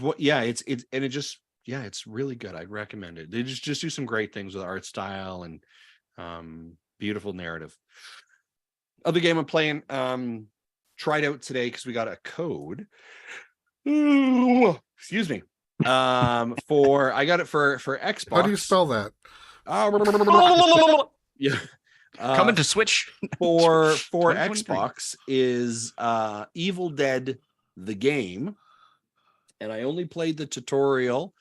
But the reason it poked my interest, the reason that we ended up getting a code, and I was like, I will redeem it, is because they have a Splatter Royale option now, which is 40 people enter and 1 survives. And so if you're a fan of like Evil Dead, Army of Darkness, Ash, Bruce Campbell's back. He's done all the voiceover. It actually plays really well from what I've played of it, from the just from kind of going through the adventure. It's a survival horror game. The Splat Fest or the Splatter Royale, you had to go through the tutorial. I went through the tutorial, went to go play it, and I was like, oh, I'll click this option, and I needed to have Game Pass to play because the online connection apparently is only connected through Game Pass, which I was like, you SOBs, because I had not resubscribed my Game Pass. So I'm going to put that up later, but Evil Dead, I'm going to put that up later. It's a little bit of fun to check out. The other game hit the Nintendo Switch today. I didn't buy it on Nintendo Switch because I already have this game somewhere else, which is The Pathless. And I have it on Apple Arcade because I subscribe to Apple Arcade. So today I thought, I don't want to pay for Pathless. because it's a pretty hefty price tag up here. It's about $40 Canadian. I was like, oh, I don't think so, because I've already got it for free, and I put it on my Apple TV because I have an Apple TV box, and then I Bluetooth connected my Google Stadia controller to it, and I played Pathless on my big screen television using Google Stadia, and it was a bunch of fun. So yeah, it was just kind of a great. I had never really actually played an actual video game on my Apple TV using a proper controller, but I thought I'll give it a shot. And from the 25 minutes of the Pathless that I played, I thought it was pretty cool and really enjoyed it, and it played great on the Stadia controller. So yeah, I would recommend checking that out. And of course, Tim, you got our access code to it late today, so I'm sure you're going to be putting up a first look for it to play as well. Yes. Yeah, that's on deck for me. Yeah, so those are the 3 games I've been playing. Just haven't had a bunch of time, but enjoying all the things I've been playing. On Apple Arcade, have you tried the Pocket Card Jockey Revival? I have. I've put it on my iPad, and I have been playing that. And I get it. Controversial hot take. I don't love it. It's okay. Yeah, I agree with you. For some reason, it doesn't. That seems like one that would be a Jesse game. It doesn't. It didn't click with me as it did in the 3DS. I don't know if it's just I just didn't have the time to sink in and learn all the rules, or I think I've only had like 2 or 3 sessions with it over the last 2 weeks. But yeah, it's not ringing bells. Like I loved it on the 3DS. I played the hell out of it, but this I have too many other things going on my iPad that is not getting play. Well, that's the end of the show now. They just bummed us all out. No, I'm kidding. Okay, all right. Justin, that's it, right? Yeah. So you've been playing? All right. Yeah. Jesse. What do you want from me? Okay, Tim's just like, I want more games. Everybody needs to be playing more games every week. All right. Well, I have more than one game this week. This is the first time in almost a month. So I have been continuing Persona 5 Royal. I'm in the Royal ending section of the game, so all the new content. While I've been playing with it, I've been kind of talking with Blanco about it. He apparently did not get to the Royal ending, because there's certain things you have to do. If you don't do them, then your play is pretty much just... It ends at the same place the vanilla version ends. So that's where he got. So I'm in the 3rd semester right now, in the bonus palace. I probably will be finished with that before the end of the next show, or before the next show, and then I'll finally be able to play something else. And then I still have Persona 3 and Persona 4 I need to make videos for and get that online. Hopefully I can get some of that done this weekend. I just don't know what I'm going to do with it yet, because those are they are like slow starters. It's like at least an hour to almost 2 hours where you do very little. It's almost like watching a feature-length movie. So that might just be the video. Is watching Persona with Jesse? Yeah, something like that. Well, anyway, so another game I tried is Poker Legends Omaha Champions, and so I liked Omaha. I almost like Omaha more than Texas Hold'em, even though it's been years since I've played poker. So it's a lot of the nuances have escaped me. But this game looks like it was a mobile game, but it has had all the online functionality ripped out of it to be a single player game against AI. And it's kind of trash. Like it doesn't even get poker terms right. So, and that's so like America. So like an example is in the middle of the hand. If no one has bet anything yet, the first person to put money in the pot is a bet, and I did bet. My menu option said bet, so that was right. But when my money was put in the pot, it said raise. I'm like, no, that was not a raise. It was a bet. There's a difference. It's nitpicky, yes, but yeah, it's still wrong nonetheless. And here's the thing I'm having trouble with these poker games that are coming out on the Switch. Then it seems like they're having a hard time making it online a good online poker game that has good options without all the flash and all that kind of stuff going on with making it too crazy, but to be able to use it to go play, games with other people or whatever. Seems like it's hard to get. Yeah, I've tried several of them, and they've all not done a good job. I didn't play this game much, but once I realized the second problem I had with the game, that's when I just said, okay, I'm done with this game. So I'm playing a hand. I have 2 pair, throw money in the pot, thinking I'm doing good, and I end up losing. The game tells me that my opponent had a 3 of a kind. Sure, fine. But they never showed the cards. Like, why aren't you showing the winner's cards? That is poker 101. If you don't show the cards, you do not get to rake in winning chips. That is like rule number 1 out of any table. So why isn't the game showing me the winning hand? That I saw that. Okay, I'm just shutting this down now. That's a bummer, though. For people wondering why I'm being so nitpicky on poker, I used to be a poker dealer. So for like the free bar pokers type of games. So I took a certification of poker dealer test to actually show that I know how to be a poker dealer. So so this stuff still is in my head. So I can still run a poker game if I wanted to, but there are certain things you have to do, and this game isn't doing it. Extra Life 2024, Nintendo dads play each other in poker. Jesse is the dealer. We should have a poker thing going next time. Instead of betting chips, you bet game cartridges. That's expensive. Well, since I'm digital only, I'm screwed. Well, you're the dealer. You're not playing. Okay. Then I tried Uno. Like, okay, this game would be more fun if I was playing with people I knew. Playing against AI is kind of garbage. So that one didn't last long either. It's only fun when you're playing with other people, for sure. Yeah. Okay, it's also sometimes just never fun because it's just random. Uno is like the weirdest game to me. It's like, I want to play that online because why? It's just like, I got a blue card. What strategy is there in Uno? The one game I did play, I lost because of an AI player. Like the person to my left played Uno, and the game was going clockwise. So the person across from me played a card, and the person to my right played a switch card or a reverse card. So it went back my way. I was going to play a +2 to make him draw 2 cards. He wouldn't have had Uno anymore. But no, because that player prevented me from playing, he was able to go out when it became his turn again. There's some very light strategy game. Listen, Jesse, all I'm hearing here is that you need to pick up Clubhouse Games 51 Worldwide Classics because both Uno and Texas Hold'em are in that and have online. Yeah. Yes, it is.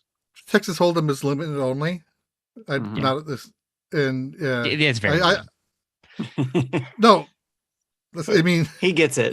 He gets it. It's not no limit in 2 ways. Poker. it is limit. There's a difference between limit and no limit poker. Yes.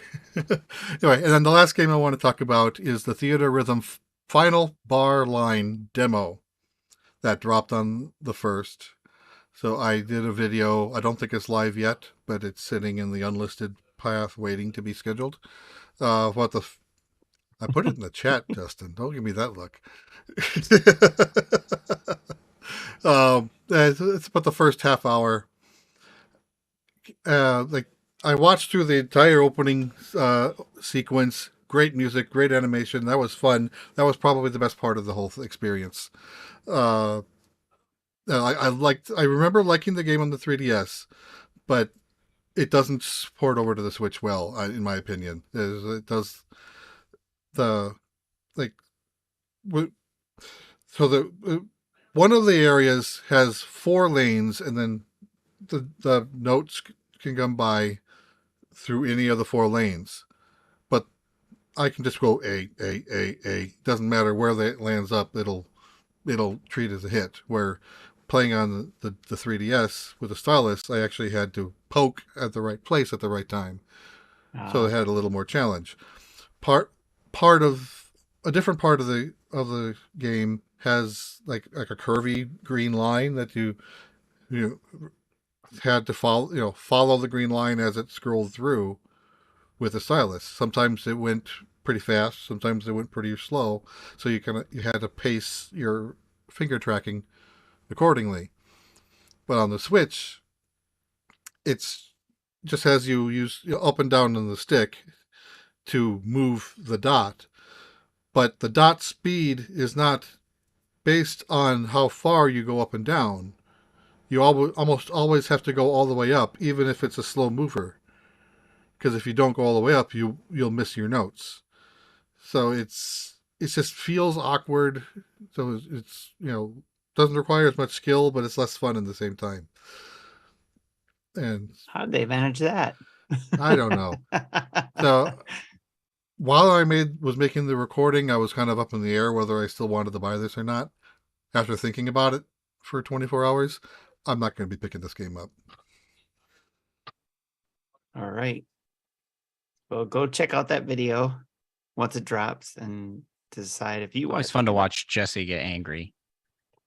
Like the best video. So I was going through some of the off side menu stuff, and there was a section that says streaming requirements or rules or something, because Square Enix, they like to put limitations of what you can and can't stream. Yeah, their music is also like always. I chose the option, and I got a little blurb, and then it brought me to. It basically gave me a URL to click on. I won't say what happens when I click on it. Watch the video for that.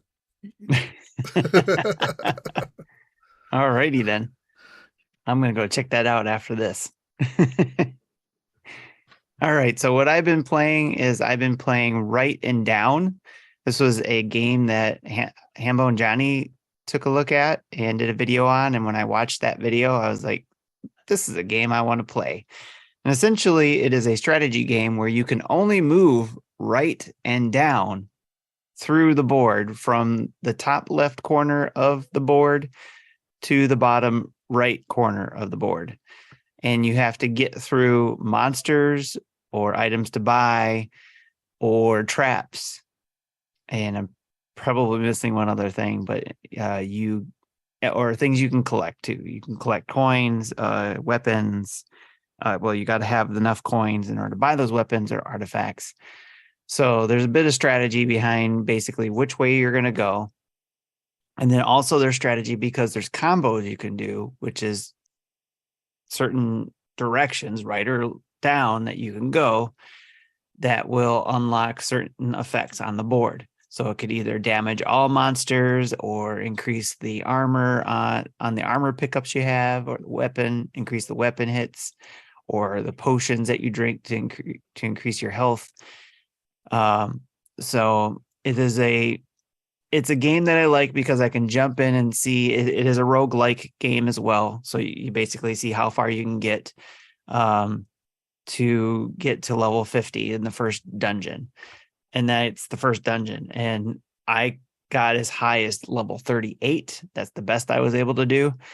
I definitely want to go back in and try some more. But apparently when you beat level 50, you unlock another dungeon so that you can probably try for the next level 50, but in a different dungeon.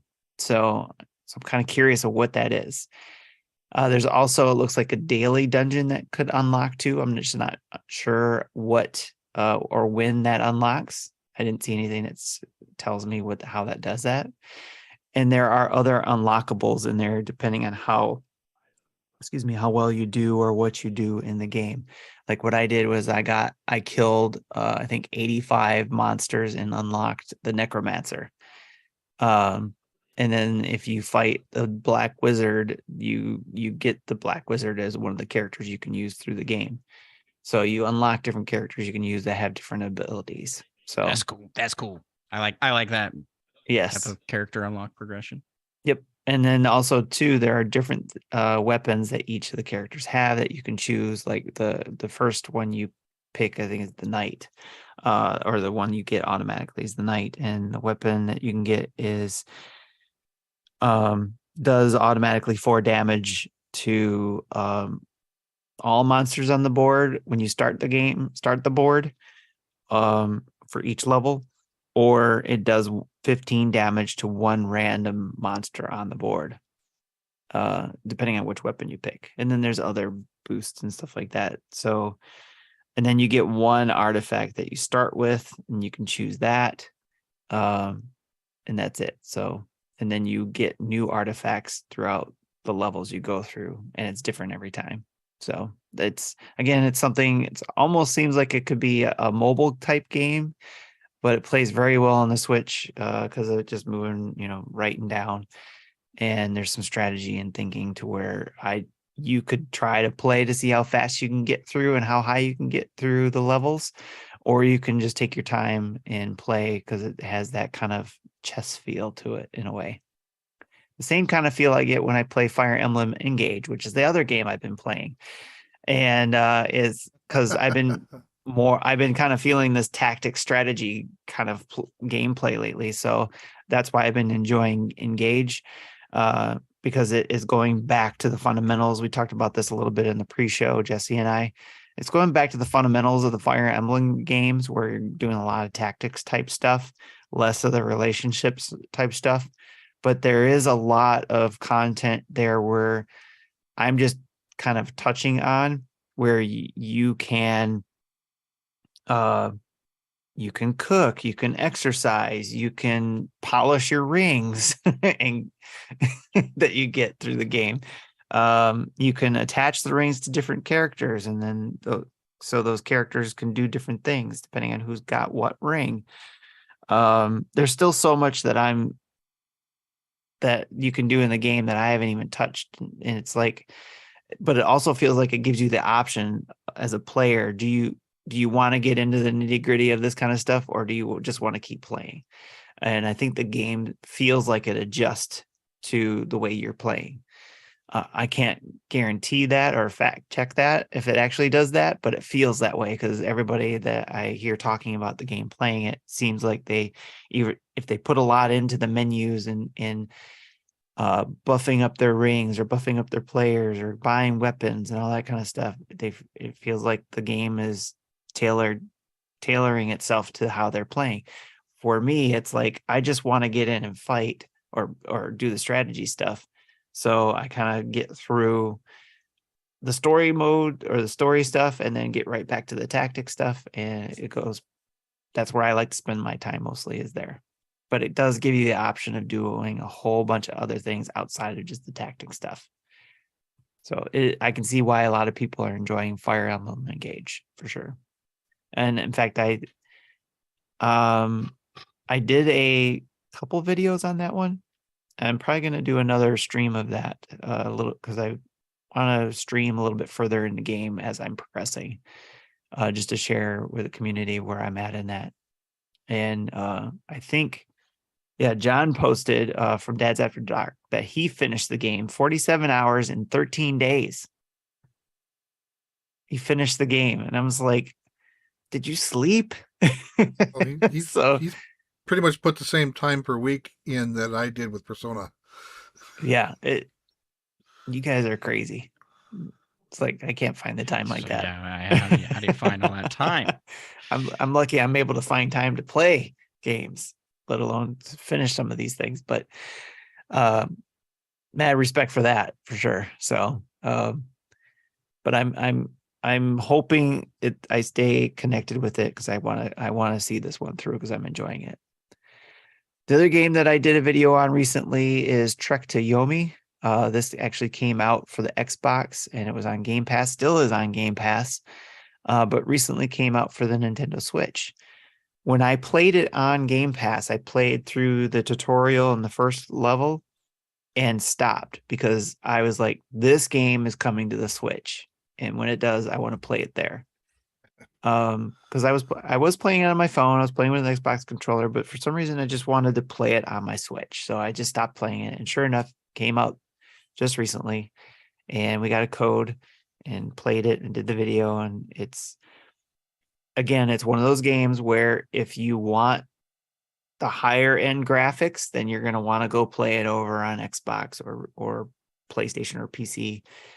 But if you don't mind a little less of the graphic side, then go play it on your Switch, because you can play this game on the go. It plays well. The difficulty does ramp up, because when I was doing my video, it seemed kind of easy. But as I'm going through the game further, and it's only like, I think I seen on average it takes about 5 to 7 hours to complete the game, so you can do a run through pretty easily. And they have different difficulty levels, so that you can probably play the first time through on easy just to get a feel for it. And then if you're enjoying it, go to the next level to see how good you can get to all the way to the top level, where it's 1 hit, 1 kill level with your samurai sword. So we'll see how far I go with that. But I want to get through the game. The cinematics look beautiful, even on the Switch. They are a little bit grainy on the Switch, but I still enjoy it. The only thing I don't like about this, I don't like it when developers do this, is lock out the ability to take a screenshot or a video. Yeah, that's the worst. I don't like, understand why they need to block it.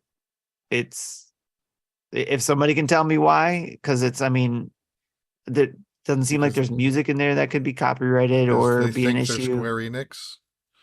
I don't know. It's such a beautiful looking game. I would want to have people sharing, screenshots, in a way. That's good for the game. Like, yeah. It's good for the game to be able to do these screenshots and little short videos. That's just free advertising. Yes, exactly. I want to be able to share what I'm doing. It was nice though. I was able to do a quick screenshot when I was doing the video, our video of it. Because of course I was, in OBS, so I was able to do a screenshot there. But just not being able to do it, on my Switch was kind of frustrating. And I noticed that too, even on the Xbox, you couldn't even do that with their screen capture abilities. I know I messaged you too about Trek to Yomi, but like one of the things I heard a lot about it was that it was kind of like all style and no substance.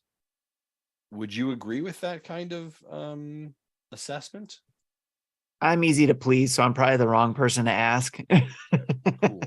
So, because I'm enjoying the visuals, I guess that's part of what that was the best part of it. But I'm also enjoying the story, because the story is about a young man who wants to become a samurai and sees his master killed.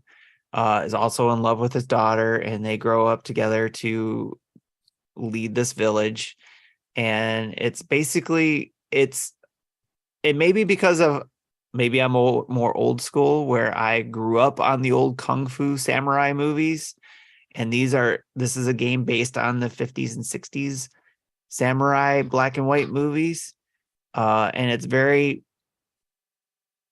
the story just feels the same, and it is black and white too. So it just maybe not hitting right for certain people.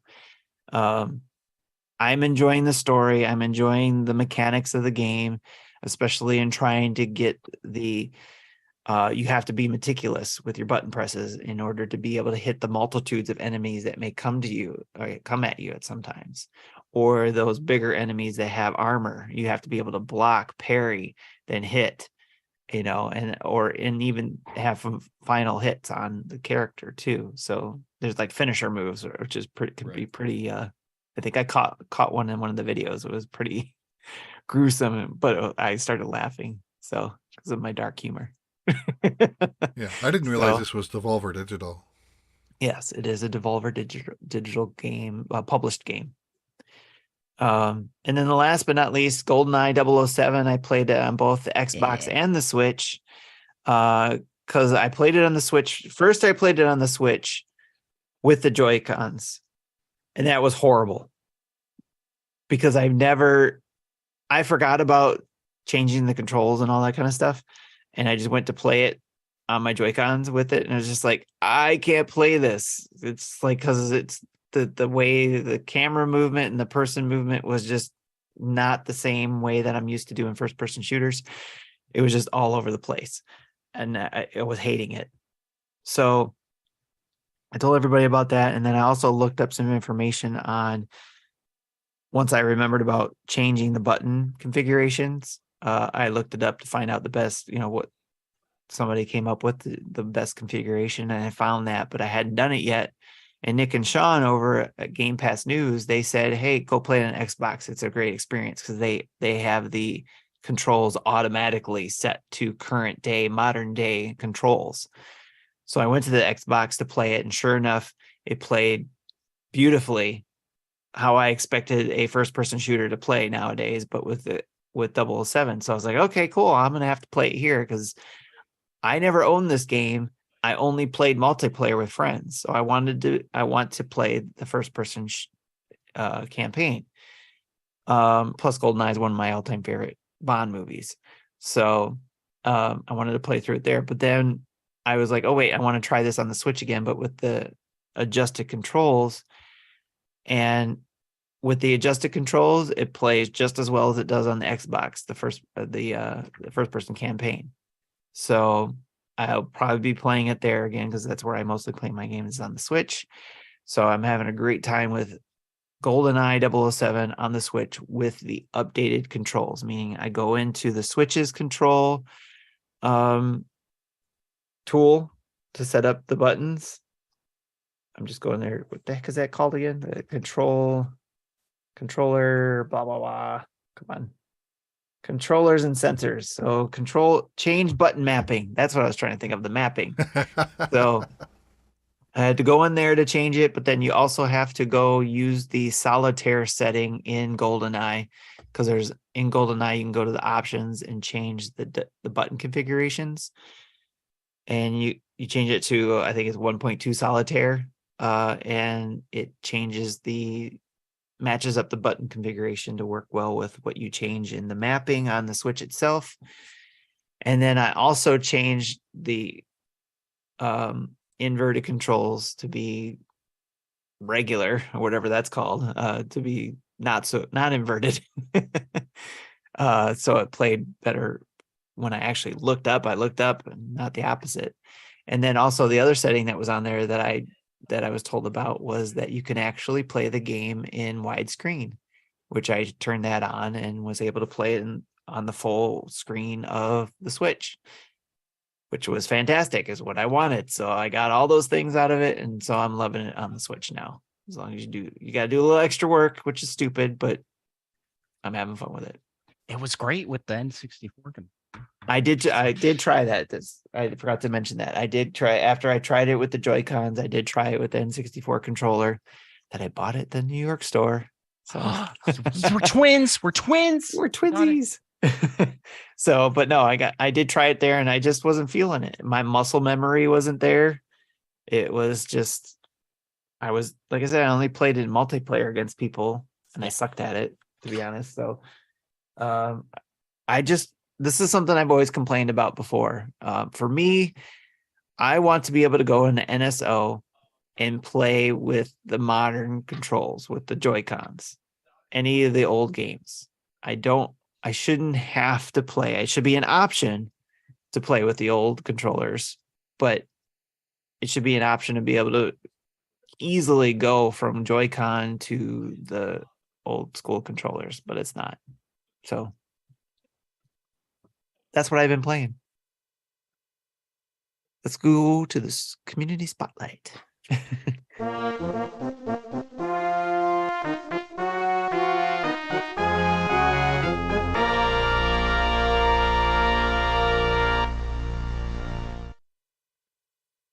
What is going on there? Justin's using his wand. I just scrolled down in the notes and realized I wasn't scrolled down all the way, and that there's still an entire question segment of the show left to do. I was we just keep going. Keep going. This is my bad. This show doesn't usually go this long, but anytime I show up anywhere, the show always gets an extra hour added on. Our shows go long. We don't seem to know how to edit ourselves. That's just a general problem. We just talk about everything. This is dad life, you know. I mean, you get talking. If you're here for like a 60-minute tight show, go somewhere else. All right. If you just want to hang out with four folks who like really don't really care about your time and just ramble, you're at the right place. All right. So that's the beauty of having a podcast. You can pause it and come back to us later. Yeah. And if you don't like it, get your own, you know, which is what Andross did and Seth did. And, you know, I do like this show though. I didn't go, oh, I don't like this one. I'm going to start my own show. All right. So real quick, I'm going to get through this because I know we got a few questions there that I want to make sure we get to. Real quick, just reminder to everybody, go to nintendodads.org and you'll see our family of podcasts listed there through Spotify. You'll be able to check out Game Pass News. If you're in Xbox, you definitely want to check that out. The Dads After Dark show for talking not just about games, but after dark dad stuff. You want to go check out that show. And the Retro Logic show also has its own family of shows, which is Retro Logic, On Topic Retro, Retro Groove, and Film Logic. All of those things are from the Retro Logic shows family. Go check out. Again, go to nintendodads.org and see on the homepage all of those different shows to go check them out. Or put the names in your own podcast feed or app and then check them out from there. All fantastic shows. I'm going to be guesting on the next Retro Logic. Pretty excited for that. Nice. Hang out with the boys in the retro zone. And by the way, speaking of which, if you go to the nintendodads.org and pick on the recommended page that we have, Nintendo Pals is one of the recommended podcasts we have on that page. Y'all are too kind. I need to start a website and recommend you. I don't remember signing off on that. You did actually, because it's under your name. I snuck it under. I snuck it No, onto your desk. You have what did you put? You put your favorite podcast on there. So it wasn't Us. Nintendo Pals. All right, so let's jump on down to the questions. First in the chat, Jesse, what do you think of the NA North American vouchers? He missed that part of the show, so he wants to know what you think of those. Is it a sign of the end of the Switch's life as it was at the launch? Who was asking that question? Ninfrendo. This is the second time today. Go time yourself out. All right. Go to about the 25-minute mark of the show. You're gonna hear Jesse talk about his voucher. Don't come in here asking. You know what, Ninfrendo, I apologize. This isn't on you. All right. This isn't on you. This is on the doc runner here, Tim. This question should have been up during the vouchers, and we could have said Ninfrendo asks. No, because it was added after we already talked about it. No. Right. So if you're going to point at anybody, it's Jesse, because my answer to this is something that we didn't directly talk about, but it's related to what your answer with the bundles is. We're getting close to the end of the fiscal year, and Nintendo's trying to squeeze out as much revenue as they can by making you prepay for 2 games that you don't have to redeem right away. Correct. It's his fault. This is the magic of buying a gift card, essentially, is what this is. Yeah. All right, Ninfrendo, no. Hey, Ninfrendo, I see you in the chat. I joined late. Sorry. Ninfrendo, hey, look at me. You don't need to apologize. It's okay. You know, Jesse was really at the wrong here, and it's going to show up on his year-end review. And that's fine. But Ninfrendo, I appreciate you for being here. I appreciate your energy, you know. Yes, so Jesse, thin ice. All right. All right. Skinny Matt asked, in regards to Joe Burrow revealing the Bengals play Super Smash Bros. During road game flights, what would the go-to game be for the Nintendo Dad's flight? Boomerang Foo. Oh, that's a good one, actually. I like that one. Or Towerfall. I mean, I like Boomerang Foo. Kind of had this. We played Mario Kart Train Ride. Yeah, that's a good point. Yeah, Mario Kart was it. Did we do Tim and I talked 48, about this in pre-show a little bit, something like that? We did too many matches. Yeah. Sure. Yeah, It's they fine. even they even threw a Switch Lite at me or something and said, "Here, you play for a bit." I'm like, I don't know how to play this game. Yeah. I don't. Anyway, We were I all forgot what operating on like no sleep. Right. It was a time. Oh, and then speaking of that, Tim and I was talking about this in the pre-show, and my answer was probably just sleeping. Yep. That's Yeah. that's a better answer. That would have been his game. Great answers, guys. And thanks for the reminder, Andross. We did have kind of that experience with Mario Kart. So, all right, next question. Koopa Kid 80.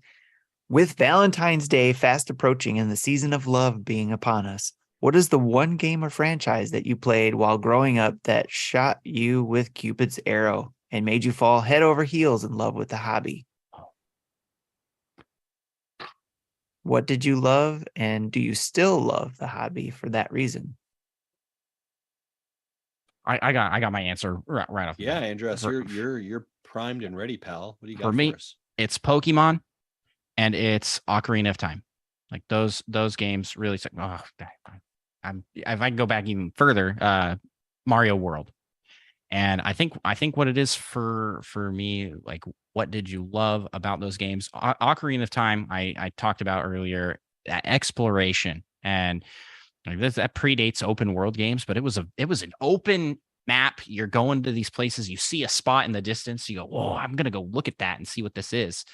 And there was no like hand holding. It was just, there you go out, find the things you need to find. And I think it's a similar experience for Pokemon. It's just a big map adventure type game, and that's really what brings me to gaming. I think the most is just a good adventure, a way to experience something you can't experience in real life. I think for me, the game that probably like cemented me into the video game world was probably Super Mario 3. I think that, and then Donkey Kong Country, not too far after that, really kind of like lockstep those things. I think the thing that I love about video games, the reason I'm drawn to it, even at the tender age of 57, like I am, is the ability to tell a story. I love stories, like, and some stories can be like Thomas Was Alone is a great example. It is a cube, right? It's a square basically, but the compelling voiceover, the story, the emotion that you go on, the loneliness that you feel for this cube, right? It is the emotional narrative that games can have in regards to the storytelling, but there's also just this wonderful escapism, right? Which is like, hey, you know what? Today I want to be a bounty hunter. And the story is, I just need to go shoot and kill things. Yes. Right. Awesome. Cool. I love that escapism, because that's not what I can do in my regular life.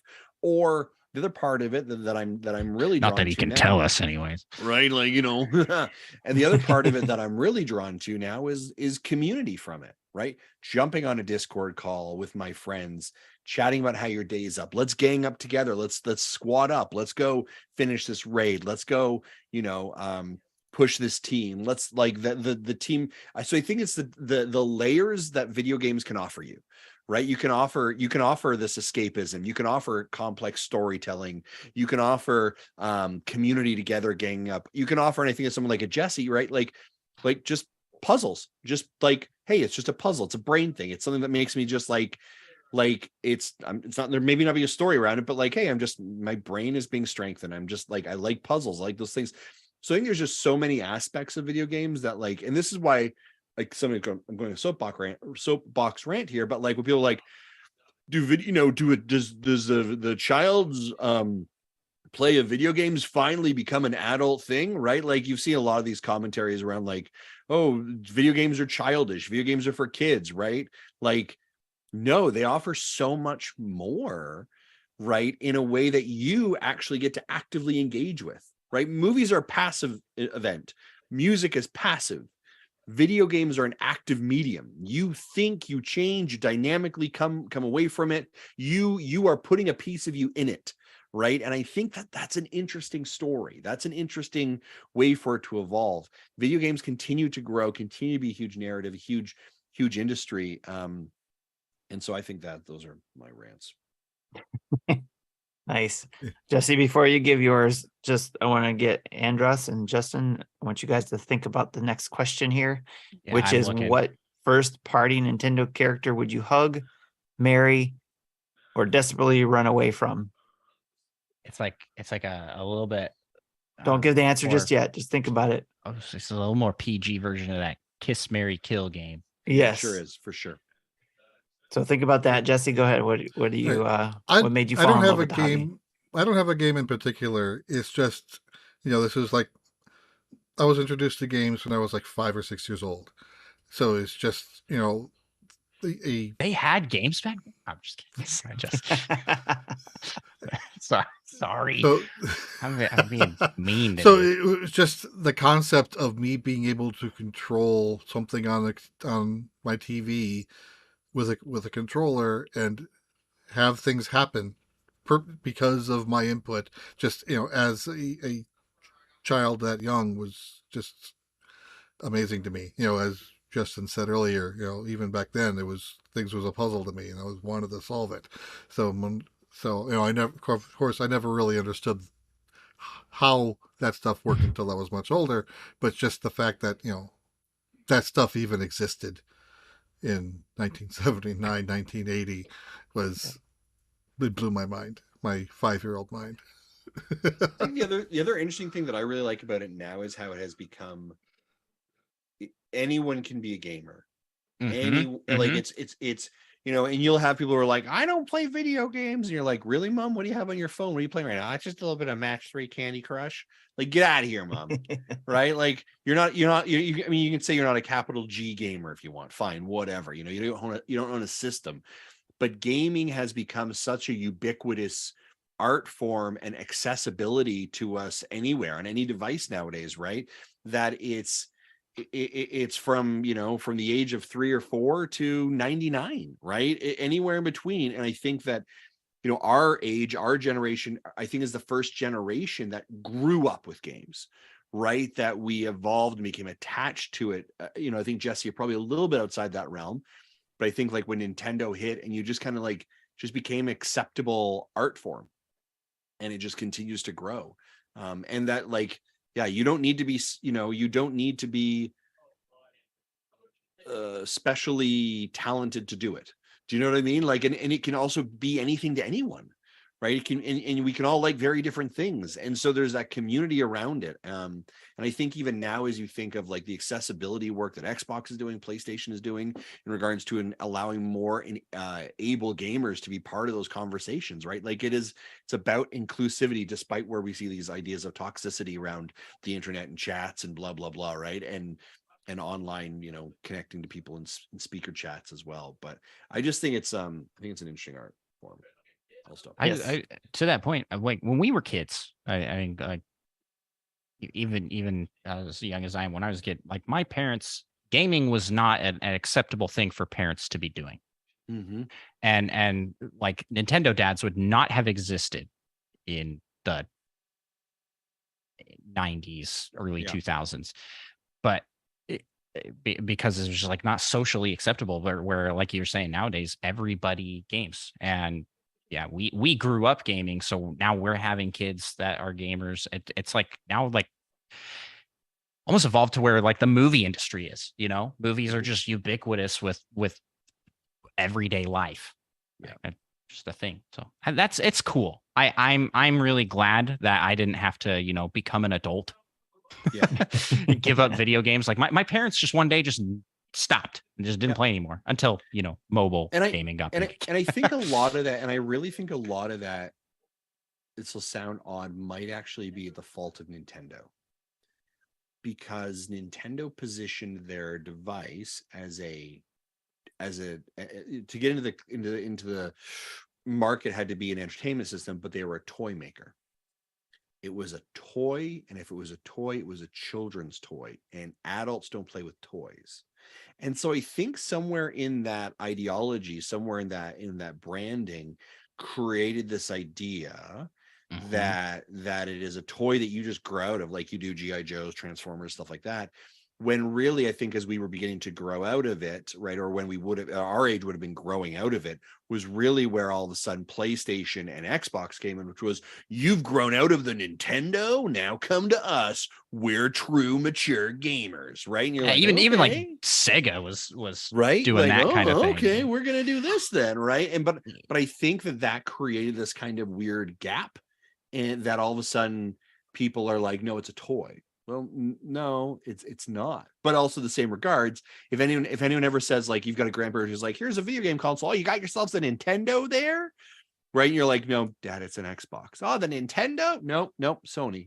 Like, it became one of these things. And so I think it was such a pitch at coming back as a toy that it may have actually inhibited some of its growth in regards to what we see nowadays. So true.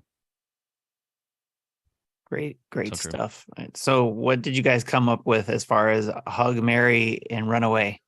I would hug Kirby. I bet you he is soft like a pillow. All right. I would run away from Waluigi or Wario. Wario, I think, would smell like dead fish. And Waluigi, Garlic, I feel actually. like he is probably stalking me to murder me. Mhm. And who would I marry? Daisy. All right. Your answer is so polar opposite. I will run from Daisy, man. Can't stand Daisy. I like, I don't know. So all right. What you got? Who's I next? did back a long time ago on Nintendo Pals. We ranked Nintendo characters as spouses. So I pulled up my old like tier rank list, like who would be the best spouse. And our top pick was Luigi. So maybe that's what we got to put in for Mary. Okay. Either that or Isabel, Animal Crossing Isabel, Okay. because they're just dependable, good, hard workers. The great spouse material. I think Daisy's got a little bit of crazy. You know what I'm saying? I like that. I like that a lot. You know what I'm saying? A little bit of crazy. Yeah. I think that tells us more about you than her. I like how Sean Capri says Isabel is a Karen. Yeah, I saw that. Isabel is not a Karen. Skip over best girl Rosalina. I'm going to be honest with you. Okay, Rosalina's might be a second. Rosalina's number 3 on our tier list. I didn't want to like just give you our whole tier list. Yeah, you got to subscribe to that. Head over to patreon.com/Nintendo. No. Rosalina is probably the top pick for spouse, because I'm not going to marry Luigi. Sorry, I'm not that kind of guy. Although plumber, great income. He's supportive. He's always there for his family and friends. Great guy. So ladies out there, don't sleep on Luigi. He's great guy. Okay, and that's for Mary. That's for Mary. You actually like heard it come out of your mouth, and you're like, no, I gotta keep moving. I was gonna keep on rolling. Hug, man. I was good. Kirby's got to be a pillow. Yeah, like I just feel like he's probably he's got to be like this big in real life, right? Like, how big is Kirby? I'm okay with that. I think he's only supposed to be like a foot or two. I'd also be afraid going in for the hug that all of a sudden he just sucks you in.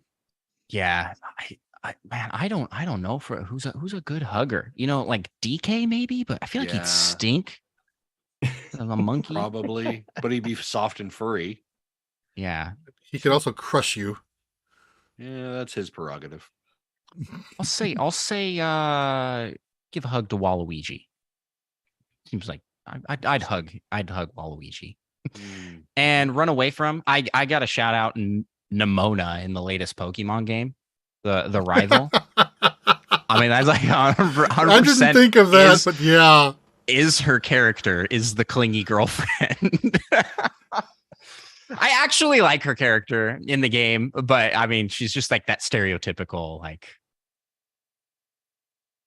oh yeah, she's pretty clingy. She's a nutcase, but she's still the best character Game Freak has created in the last 10 years. Yeah, she's like, you don't have to battle with anybody else. You could have all the battles you'll ever need with me. That is an actual line in the game. Yeah. All right. Nice. Jesse, you got 3? Yeah, I was going to say hug Peach, marry Rosalina and You take it back. She's hot. and Oh run the yeah, hell, it changes everything. It's okay if they're attractive, if they're creepy. and then run the hell away from Daisy. Yes, get behind you, Jesse. I got your back. Daisy is crazy. Hi, I'm Daisy. You want to hear that every day? You want to hear that every day, Justin? Wake up in the morning. It's me, Daisy.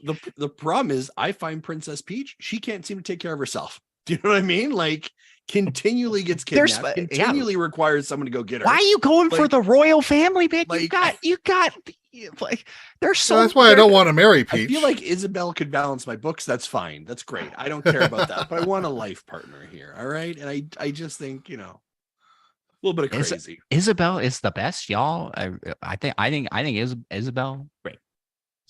But Rosalina is probably better. Rosalina. For me, Mary is going to be Samus. And then I saw that coming. Run away from Toad. Oh no. And then hug that was the one, Yoshi. I'd hug Yoshi. Yoshi'd be a good hugger.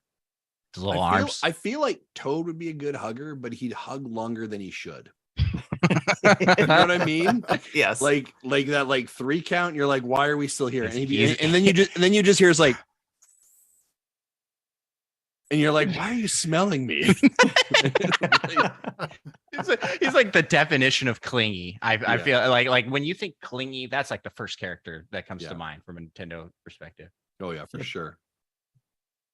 All right, next question is from Zablanc, who is John from the Dads After Dark show. The Last of Us TV series has reportedly boosted sales of the game by 200 to 300% in the UK and sent Marty to 5 stores in an unsuccessful attempt to find one. Do you expect the impact of the Mario movie to be on Nintendo sales?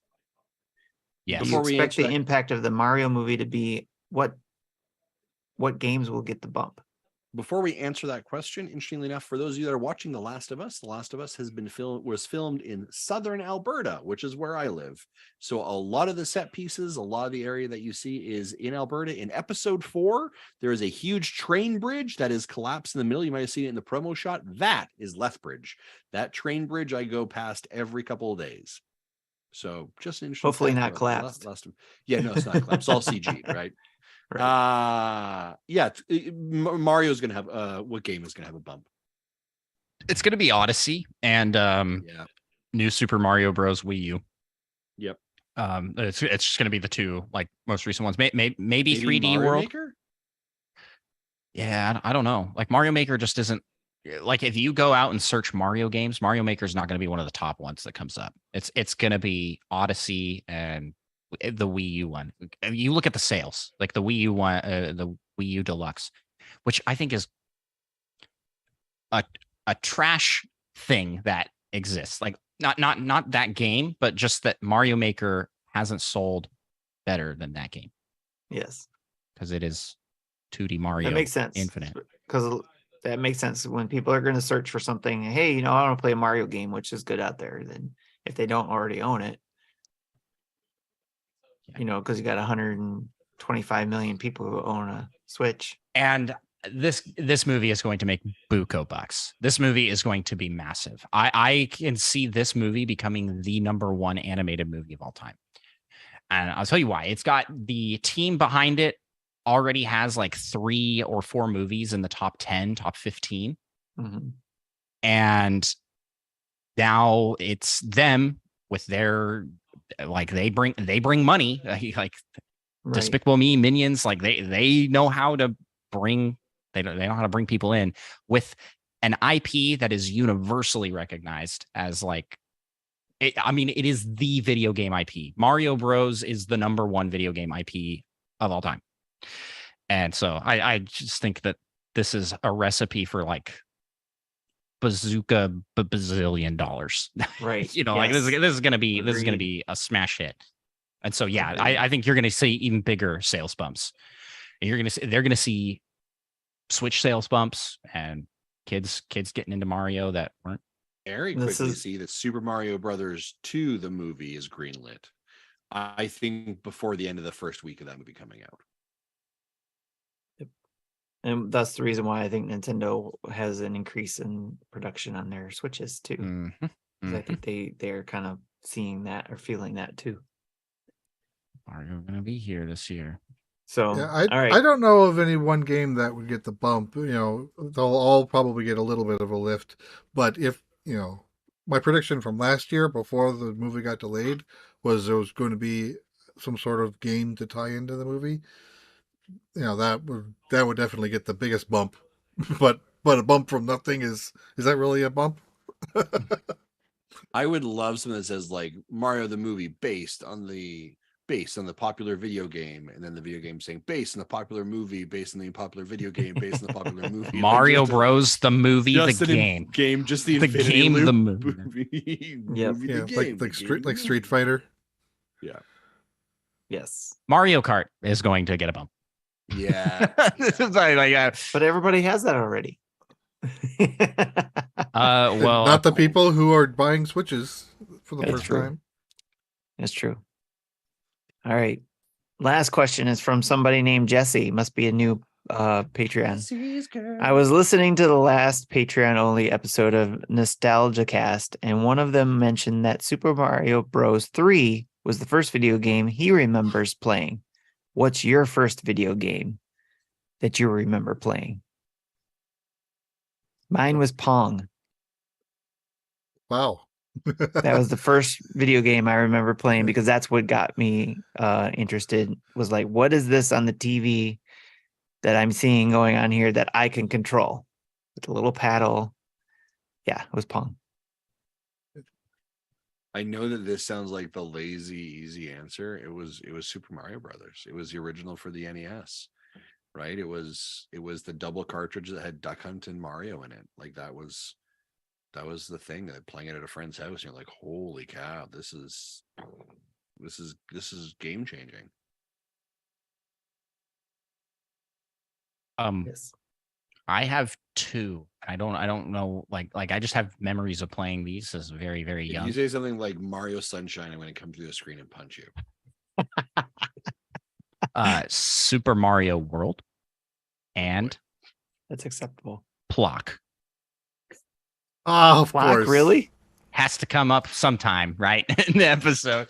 You've got Not your Andross. Nintendo Dad's Nintendo Pals bingo card, folks. Plock has now been responsed, so make sure you fill that one out. And this is a legitimate answer to this question. That is one of the earliest games I remember playing is Plock. That's cool. Nice. So my answer to my Great own game. question is Space Armada from the Intellivision, which was kind of their clone of Space Invaders at the time. Right. And I asked my son that question as well, and his answer was from the PlayStation 2, the Lego Star Wars. Oh, Lego Star Wars? That's Okay. the first game you have memory of playing? What? He's 22, so this I was. mean, that's not that much younger than me. Now you know how we feel. Yeah. Yeah, old man. I am an old man. Great question. Great question from that Jesse guy. That was a good question. So, He's going to go somewhere. all right. That's it. Thank you, Andross, for joining our show. Thank you. Tiny Tiny Hand Tim Hand- is back. Tiny you Hand son Tim. of a bee. Thanks for coming on the show again, Andross. That was a lot of fun and especially just you reaching out saying, "Hey, when can I come on the show?" And It's then I like- was like, hey, can I come on today, actually? Yeah, but it's like, hey, invite you got- myself. Every, what is it, like quarterly, Justin lets me out of his basement. I can come up and be on the show. That is true. out of In the all mail fairness, room. by the way, I did get your message and I meant to respond to you yesterday, and I just got lost on track and something. So when Tim was like, "Oh yeah, Andross is coming on the show today," I was see like, how it is. I'm the oh. second or possibly third, maybe even fourth. I actually reached out to literally everybody else first. Yeah. Tim. I was like, Yeah, hey, Yep, I'm the. hey, I get it. Sean That's Capri, why could I I'm go onto the Nintendo Dads? 4. "Yeah, number yeah." 4. He messaged Sean and said, "Can you message Justin for me?" It's fine. I It's think okay. I think I messaged you guys both at like the same time. So that was today, not yesterday. So I don't know. Oh no, I got one from yesterday. Oh, well, Sorry, Tim. It's okay. It's the tiny hands. I didn't know if you could, if you'd be able to respond. It's okay. All right. Here we go. YouTube. We have 6,642 subscribers. Thank you so much for live subscribing. viewers. I was like, holy Thank cow. you. Whoa. Things have grown over there. Twitch, over 1,396 followers. And thank you to our 21 Twitch subscribers who also get access to our Discord community and activities. So don't forget about that. You can join in on our dinner tables and stuff like that. Get 20% off your Manscaped order with free shipping and the NINDADS code over at manscaped.com. Don't forget about that. Check out our merch store via nintendodads.org/merch. We just added some new merchandise, in fact. Yeah, we did. Some new stuff to put on shirts and bottles and stuff like that. So hopefully by the next show, I'll have something to show off on screen so you get to see that with your eyes. So anyways, huge thanks to our Patreon producers, Dave Ernsberger, RJ Kern, and Jacqueline Amira. Check out our website again, nintendodads.org, to get our latest YouTube videos, tweets, and podcast episodes, links to all our social media and our Patreon page, and the Nintendo Dads shop for Nintendo Dads merch. Or you can find us all over on the social medias like Patreon, Twitter, Facebook, Instagram, Twitch, and YouTube by typing Nintendo Dads. Or email us at nintendodads@gmail.com, or call in and leave a voicemail. We love voicemails. 929-25-NDADS or 929-256-3237. Big thanks to OC Remix for the music played throughout the show. And don't forget, you can download our show or any of our other family of podcast shows on your favorite podcast app of choice, like CastBox, iTunes, Stitcher, Google Play Music, or Spotify. This list needs to be updated. Hey, Yeah. leave these guys a 5-star review. It's Yes. great. It's great stuff. It helps them out. Any of these type of apps that you use, if you can leave a review, please do that. We want 5 stars or 10 stars or 10 points, whatever. We want to use those things so that we can get high points. Thank you very much. This is the Nintendo Dad signing off. Good night. Yay! Tiny hand Tim is frightening, but I'm here for it. You know?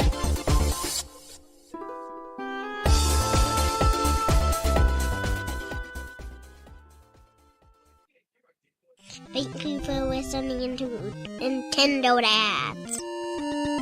I don't know what animal this is or what Pokemon this is,